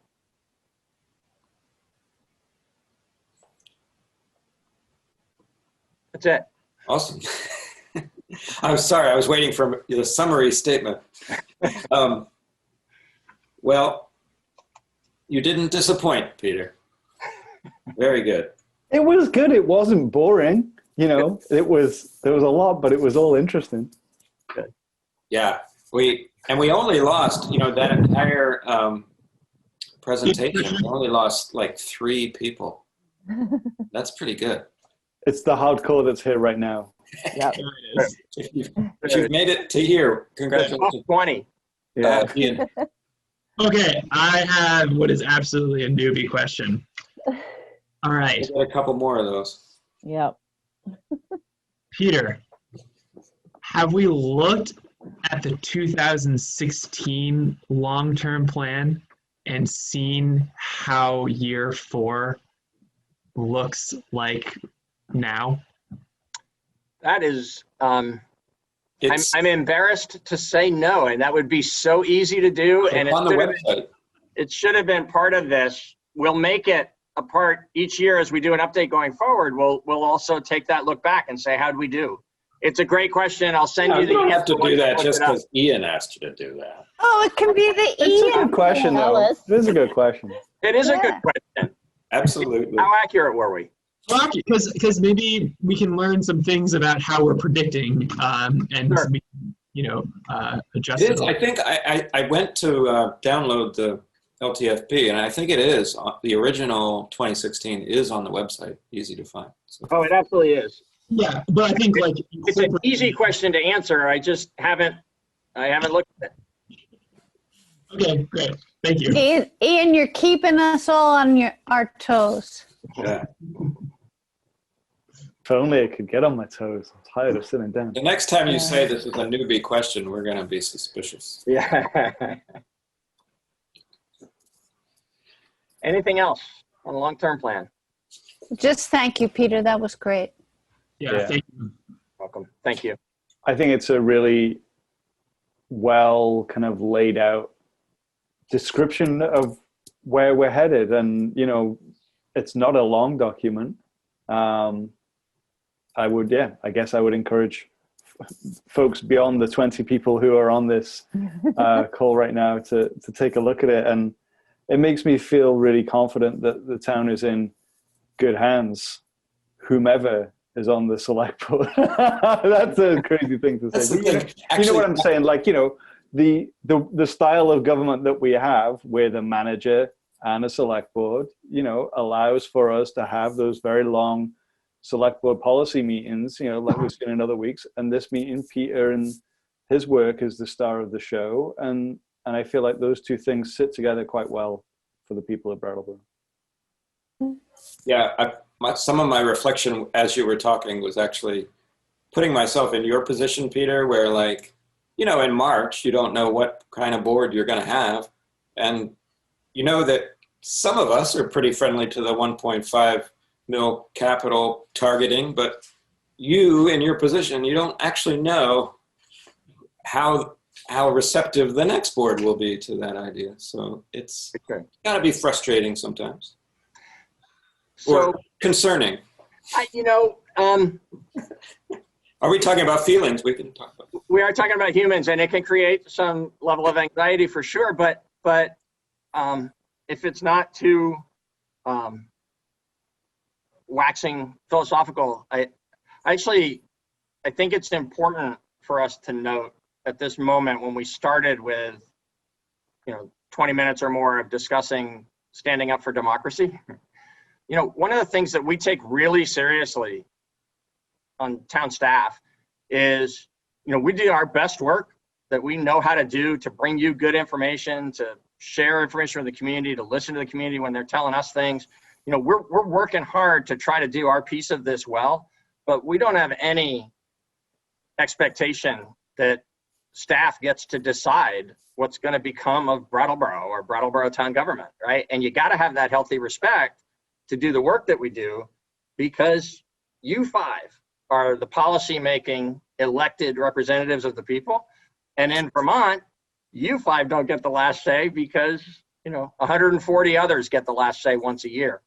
So, yeah, I mean, that creates certainly layers of uncertainty in longer term planning like this, but it's also the essence of the system. It's why small town government works when people are engaged.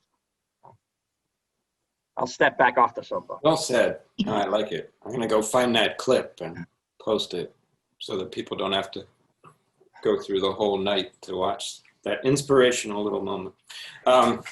Thanks again. Let's see. What do we have now? Liz might have got a question. Oh, sorry, Liz. Oh, I just wanted to say that it just proves that we're lucky to have Peter in this position, and he seems to like his job, strangely enough. For now. And you've got Franz with his hand up too. Really? Oh my gosh, I was scrolled down. I apologize, Franz. How long have you had your hand up? Come join us real quick.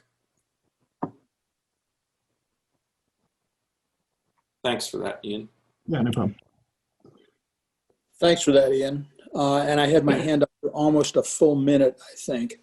So look, I hate to pile on like this, but I just want to say that was really an extraordinary presentation, and it was interesting from start to finish. Well, you're biased. And as someone who used to care about town budgets, I think it was really great to hear that, you know, for the past half hour, I felt like life was almost normal again. Mm-hmm. So that's it. Thanks.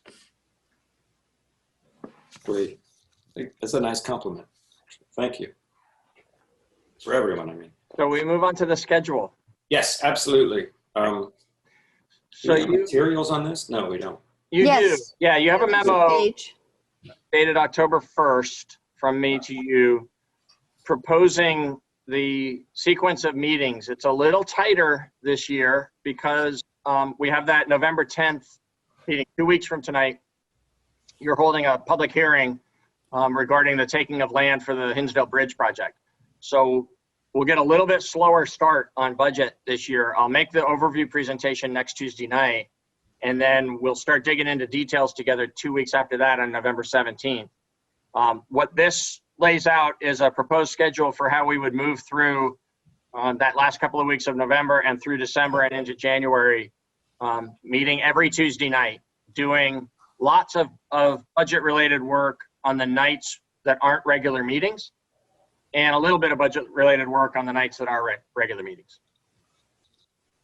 You don't have to approve this formally. We're just asking you to kind of look at it and say, yeah, that looks reasonable. We will ask you a week from tonight, and this is, again, one of those awkward moments where there's usually more separation. Usually we're asking you to sort of tentatively embrace this in September. And then, you know, we come back November and propose a budget and say, let's lock in these meetings so the public knows when we're going to meet. So a week from tonight, we'll be asking you to lock it in. Tonight, we're asking you to say, yeah, it looks reasonable to us. Yeah, it looks reasonable to me. Oh, I didn't know which hand went up. Daniel. Liz was first. Liz.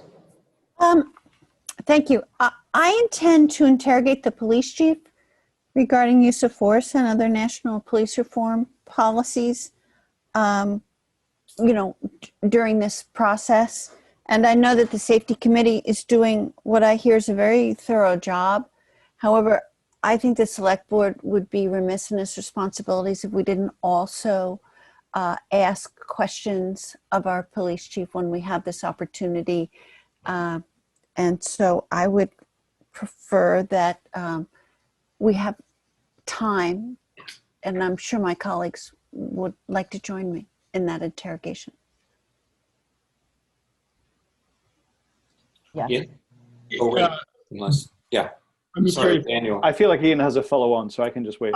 Yeah, my follow-on is I completely agree. I'm curious, are you saying you want to get it separated from fire? Yeah, well, what I think is that we should have this kind of interrogation and policy discussion probably before we have what the chief usually does and say, here's our budget. Oh, okay. So actually separate from that. Like a two-part discussion. Okay. So in essence, we could keep police and fire where it is, but then you're suggesting adding. Okay. Just for clarity, or?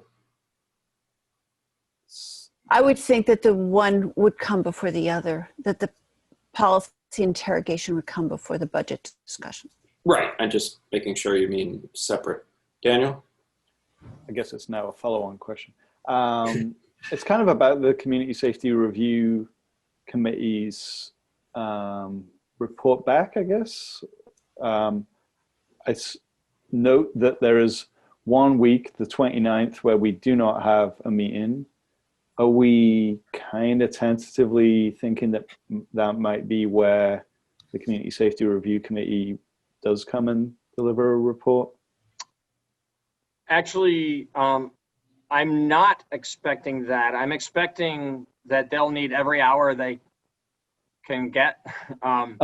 They're making good progress, Gotcha. but it's a huge undertaking in such a short period of time that my expectation was they would actually send a written report by the deadline and then appear before you in January. Okay. All right. Okay. But I don't know that. Mhm. That's just what I'm expecting from them. Right. We do have the 29th as something that's not shown here if you wanted to use that. We also have the 22nd shown as a sort of generalized, non-specific topic night. Mm-hmm. I'm more comfortable personally, and just sort of in deference to the town employees, with the 22nd than I am with the 29th. But I don't know, I mean, because I don't know how that lines up with vacation time, etc. Between, you know, the holidays and New Year is pretty rough. Yeah. If it's okay with you, if the board agrees that you want to do a separate police policy night and still have a police and fire budget night that would all be part of this flow, then that's all I need for tonight. We'll juggle this after I get a chance to confer with the department heads about, you know, who's available on which nights. so that we can, they know this schedule now. I expect, but it's not certain, that because of COVID, there's probably not going to be as much traveling during the holiday period this year as there might normally be. People might be more readily available on the 22nd and the 29th. But I'd like to talk to the team about that and juggle this as needed. If I know that what you want is everything that's shown here, plus a separate night that would be all about police policies, then we'll create that schedule. I think you definitely have 3 that are nodding heads for that, what you just said. But I would say that the 29th is still a question. I would push back against that a little bit, but okay. To get a break, personally, would be nice. If it's Tuesday, we're here. Right? No, Ian. Yeah, just because it's actually on here, so I feel like I'm allowed to talk about it. I just want to say, and I know that you guys have talked about this before, but for the 3rd, I really, really, really think that I really want us to keep the meeting as short as we possibly can, because I as a democratic principle of people being able to attend or are actually going to be watching this meeting, I just really, it's on such a contentious election I see that we have the overview on the 3rd, and I just would like to ask that be, if that needs more time, that.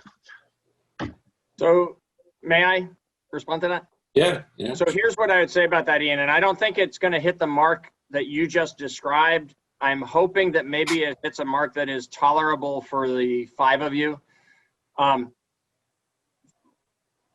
think, speaking at least for Tim and Liz and I, who have been talking about this November 3rd agenda for a while, we're of like mind with you that the shorter the better on the 3rd. At the same time, you could even cancel the 3rd, but then we get an even slower start into the budget process. So really the sole purpose of coming together next week is for me to deliver the budget to you and provide an overview that, frankly, maybe there won't be as many, not that we set ratings records, but maybe there won't be as many people watching as might normally, because there's going to be so much interest in the enormously important election. But it'll be recorded, and people who do want to take an active interest in the town's budget will be able to go back and watch an hour or hour and a quarter or something like that worth of the meeting, and understand sort of the bigger picture as they follow along with us and hopefully engage with us in the details going forward over the next couple of months. So I think it still serves a good value, even if not very many people show up. It's an inconvenience that's enormous for you. I get that because of your long day. And it's not a great thing for the other members of the board, or anybody else who's going to be involved in it. But it gives us the advantage of having had that moment, so we can then move forward on the 17th and beyond with the details of the budget. And I think that's important. The way that we're trying to keep the overall night as tight as possible, and I'll try not to be excessively long-winded, there'll be a lot to tell next week, right? It'll be a little more efficient because so much of it will be repetitive of tonight. There's a lot that'll carry forward from the long-term plan presentation, so I won't go into all that much detail again about that. But there'll be other stuff that needs some detail, and there'll be some things that need detail that we didn't touch on tonight. So it'll take a while, and it'll probably be an hour or more. But outside of that, there's what I expect not to be a long item, unless you hear a lot of public input on it, this statement in defense of democracy that I'll have prepared, that I believe you're going to embrace, that should be a pretty quick thing, I think. One other item that we've been requested to put on that I'll be talking tomorrow with Tim and Liz about, if that item is on, that I don't expect to be a long item either, but it'll be another maybe 10 to 20 minutes. Total, I confidently believe we can get done in less than 2 hours. So starting at 6:15, get done maybe around 8. Yeah, and I just want to be really clear. I'm not speaking for my own inconvenience here. I'm not. I more just mean generally for participation and talking about the overview of the budget and everything. So, but I appreciate that, and I think the overview night is actually the least important night of the whole budget process for community input. Okay. the night when I'm trying to help everybody sort of understand the context within which we're going to have all those particular conversations. And it's in those particular conversations that you especially need input from the community, I think. Yeah. Okay, that's good to know too. Yeah, this is definitely a learning process for me for my first budget season. And meaningful results won't be out for a few more hours anyway. After. Well, I already. Or weeks. I promised Ian. Very true, Liz. Yeah. I promised Ian that he would only miss the 7:01 p.m. Eastern announcement of Vermont's results. Well, you never know. It's a crazy year, Tim. I would predict it would be 6:39 that they're going to call for.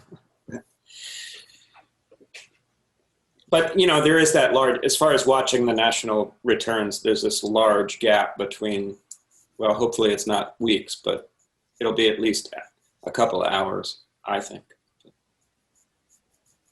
But yeah, okay. We might have a captive audience. And you don't have to watch. You don't have to subject yourself to I'm not the doing that. results coming in. You could choose to do something else. No, you have to. I'm- You have to watch your own meeting. You have to. No. No. We're I meant talking the about the, results. Election yeah. results.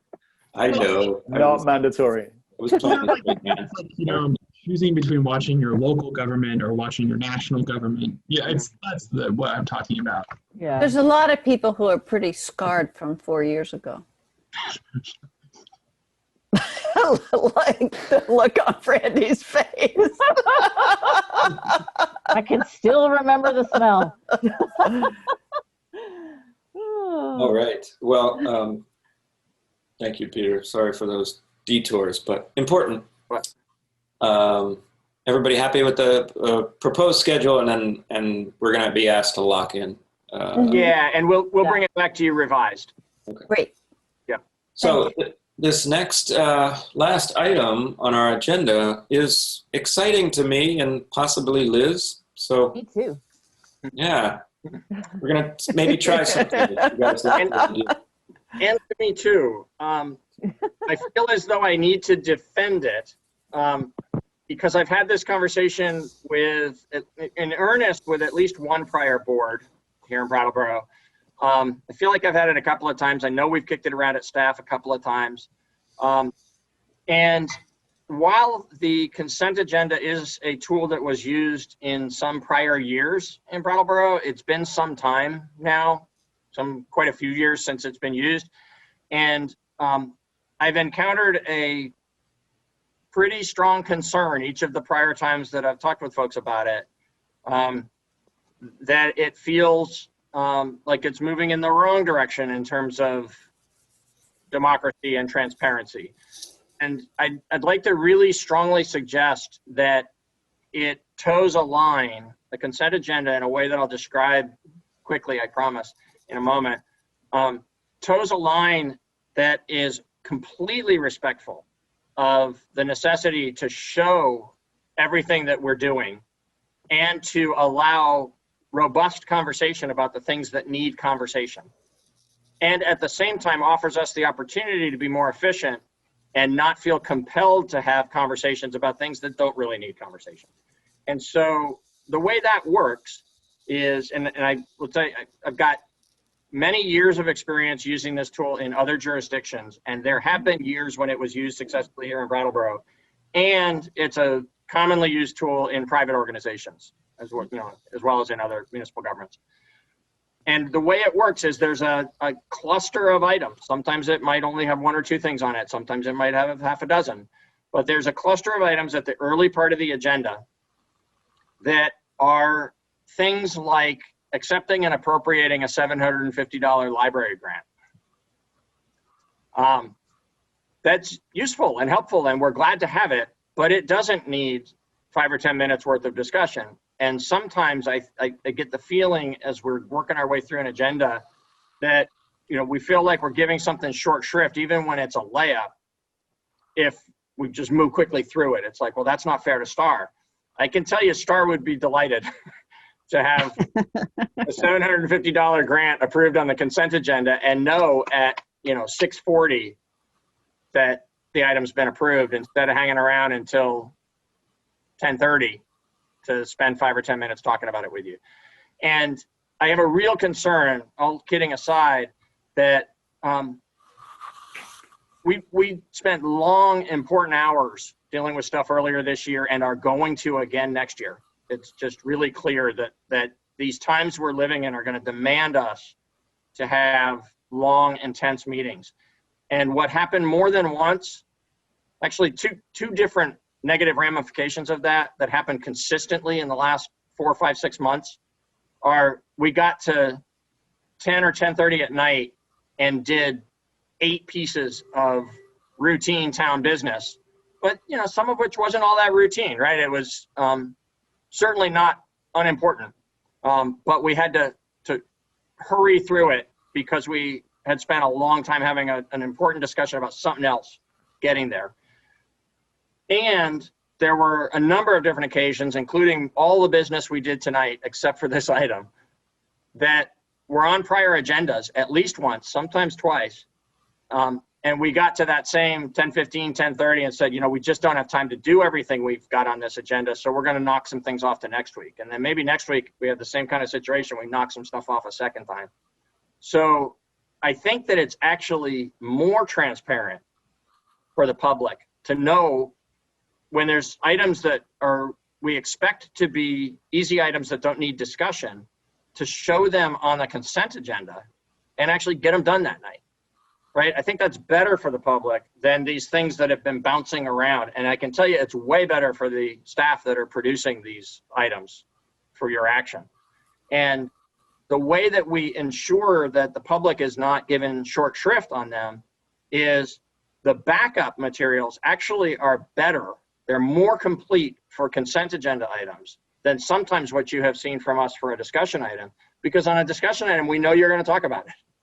And so we'll present you the essence of something, usually with a recommendation, but not always all the details, because we know we can have a moment like this to fill in some gaps, right? So if we're crushed for time, that might be an item that we write a shorter memo on and then fill in the gaps at the meeting.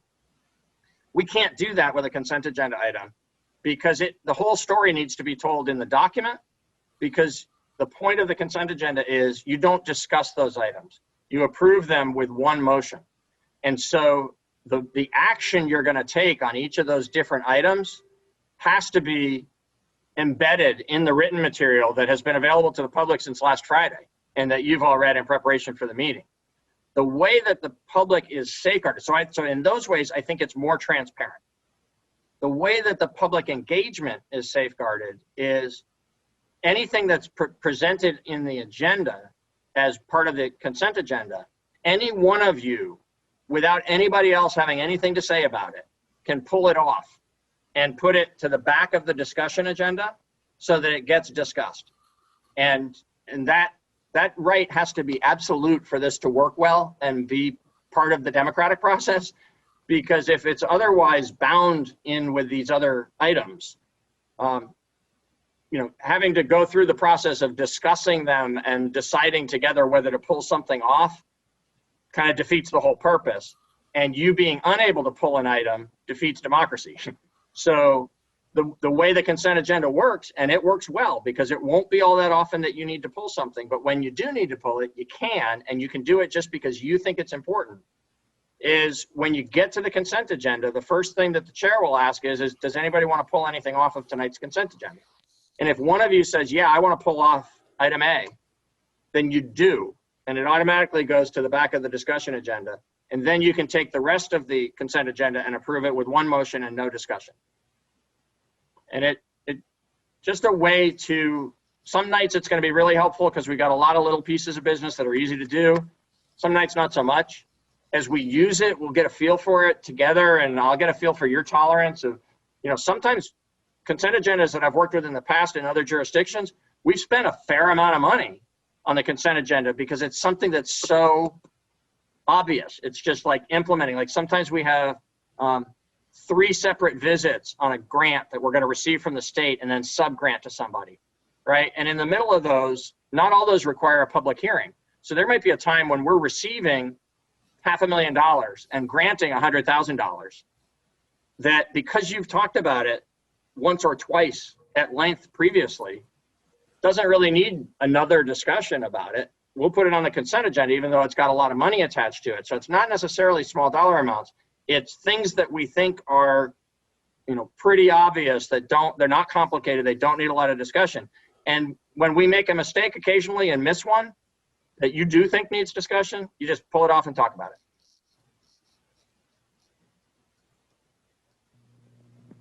You're the chair. I know. But, I thought I would be. Tim, do you have something for us? I do, and I got it in before Brandy's. Yeah. No, I was just wanted to ask on order. I think it's something we should try. Where would it appear in the order of our agenda? I think it should be after those preliminary items where each of us and the public make their comments, and before we do any other business, before we even do liquor business or utilities. Okay. Water and sewer business. It should just be the very first business item is the consent agenda. And then if there's any liquor or water and sewer, we do those, and then we get on into the regular agenda. I was asking for two reasons. One is that way the public could say something, kind of urge a board member to pull it off, and then that board member could take them up on it. Yes, So absolutely. the public might feel more comfortable that way. And the other one is on the flip side of that, the concern might be that, we do have people come for presentations and such, and they're kind of expecting a certain timing. If it's the first thing or close to the first thing and it suddenly gets expanded unexpectedly, then that's going to kind of throw off the timing issue, right? Or are you saying it would go to the very end? Yeah, that's why you take a pulled item and put it at the back of the discussion agenda so Okay. that you don't throw off the rest of the meeting. That makes sense. It'll probably just take a while to get used to it or whatever. Just Sure. try it a few times. Liz, Brandy did have her. Oh, sure. Sorry. I don't think it'll take too long. This is the way that we did it at Brattleboro Savings, and in that capacity, I was both the Jan, so I was putting together not much less than the documents we had tonight, just for the consent agenda alone. And then I also sat in the board meetings, and I've watched it work very well. And I think it's great that one person can pull it out. That way, it doesn't become any kind of a whatever about it. It's great that it comes after public participation. I'm all for this. When I first joined the board and we didn't have a consent agenda, I was very confused, having worked with one for like 9 years. Liz? I'm in favor of this as well. And my concern is that, when the meetings are so long and we're discussing important things at, 10:30 at night, a lot of our fellow Brattleborians are asleep and are not represented. So I think that a shorter meeting is better for public input. It just made me realize, that was a good comment. It just made me realize that we're over our 10 o'clock break that we promised our ASL and Twitters. So, Ian. Okay, well, on that, I'll make this very brief. First off, Tim, thank you for the comment about the public comment being first, because that was probably the only thing I could think of where this could be a little weird, is if someone wanted to speak on something that was in the consent agenda, then they would not have the opportunity to, but they could speak in the public comment. So I think I would say I feel really great about this. I would really like Tim to have a little spiel about that, maybe for like the first couple meetings at least, so that the public kind of understands that dynamic, just so that we can move forward. And then the only other thing I wanted to say was I was sort of reflecting on this over the weekend, and I actually think that's a really good sign that we need this. We have incredible participation in the public in a lot of these things. We're discussing real issues that, require lots of back and forth, and like, it's kind of sometimes messy and it takes a long time, but I don't see this as like a concession. I think it's a move in a direction, because we're expanding our participation and it's requiring us to adjust. So I think it's a really good thing, and I'm excited to vote for it. Cool. Oh, I forgot that we might vote for it. Daniel. I figured I might as well chime in, although it seems like this is likely to pass. You know, I mean, I feel like maybe some point last year, I thought about something along these lines, and this year's meetings have been extra grueling, and definitely a bunch of business has gotten taken care of late in meetings. And, you know, I have felt times where like I held a question back because it's crazy late and, you know, there's still 3 more things to do. And maybe it wasn't the world's most important question, but oftentimes, you know, I've asked questions because I want to kind of like, A, understand something for myself, and B, kind of make that more transparent and clear to anyone that's watching or reading about these meetings. And so, yeah, I think it's going to be kind of an interesting process of like figuring out my tolerance for, I know I have one question about this thing. Is it important enough that I want to pull it off the consent agenda and talk about it? And like, you know, so behind the scenes, sometimes we get the agenda on Friday, the meeting happens on Tuesday. Sometimes we ask staff a question over that weekend, and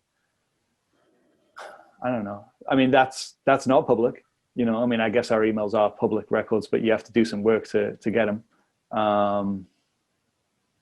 So, you know, I'm in favor of it as like an experiment, and it'll be a curious experiment, and I wonder how it will impact our behavior in the meetings. And then I guess I just have a very kind of obvious procedural question. Who will make the decision about which items go on the consent agenda? Is it still the chair, vice chair, and town manager, or? May I speak to that? Yeah, so 2 things. First of all, what I was envisioning was a trial period, not necessarily a defined one. It could be, or it could be just, excuse me, just give it a try for a while, see how it goes, and know that you can always pull the plug if the 5 of you don't like it, or at least 3 of you don't like it, and think that it's not an improvement. And the direct answer to your question is yes, because of the authority vested in the chair and the vice chair. What'll happen is what happens with the agenda now, which is that I propose an agenda to the chair and the vice chair. We often mess with it a little bit. Sometimes they look at it and say, yeah, that looks good. But at the end of the meeting that I have with the 2 of them, they have decided this is the agenda for this week. And that'll still happen that way. There'll just be some things that I propose onto the consent agenda that they might leave there, or they might, of their own initiative, put on the discussion agenda. Okay, thanks. Or they might take something that I put on the discussion agenda and ask me why I think it needs to be discussed. And when I give an answer to that, they might put it on consent. That they have authority over the agenda. Yeah. Yeah, I think on a practical level, it would be probably driven, the consent agenda would probably be driven pretty heavily by Peter. We'd take his advice, right? Maybe. Oh, maybe. I mean, this is a board, and last year's board was the same, you know, that has questions. Yep. Right? Yep. There's always questions, and yeah. So I'd be curious to see how much stays on those consent agendas. So, well, and that's something I think will be really interesting for all of us to live through. So I'll tell you, I'm hoping that this works and you like it and you feel that it's sufficiently transparent. I also think it's entirely possible that we're going to go through multiple Tuesday nights where nothing stays on the consent agenda. You're pulling it all off, and then we might just say, well, why are we doing this? Right? Yeah. We'll figure it out. We'll try it and we'll see how it works, and you'll say whether or not it's successful. Great. Great. All right. And we styled a motion for you in the administrative report, but based on this discussion, I don't think you need to take an action unless you choose to take an action. We can just give it a try. Oh, yeah. I was going to say it's a loosey-goosey motion anyway, but yeah, we can just. You know what that means? You can move straight to that other motion. Yeah. Liz is excited about that. This is one of our shorter meetings at 4 hours. I Yeah. know. Yeah. Glad. Well, I move to adjourn. Liz has moved to make the one and only motion tonight to adjourn. All those in favor, raise your hand, say aye. Aye. Aye. It's been real. Thanks, Liz. Thank you. Thank you to ASL interpreters for letting us go over a little bit. Sorry about that. Thank you. Good night. Everyone else, Thanks, BCTV, Peter. Chris Mays, all of our media. Hey, Chris. To bed early.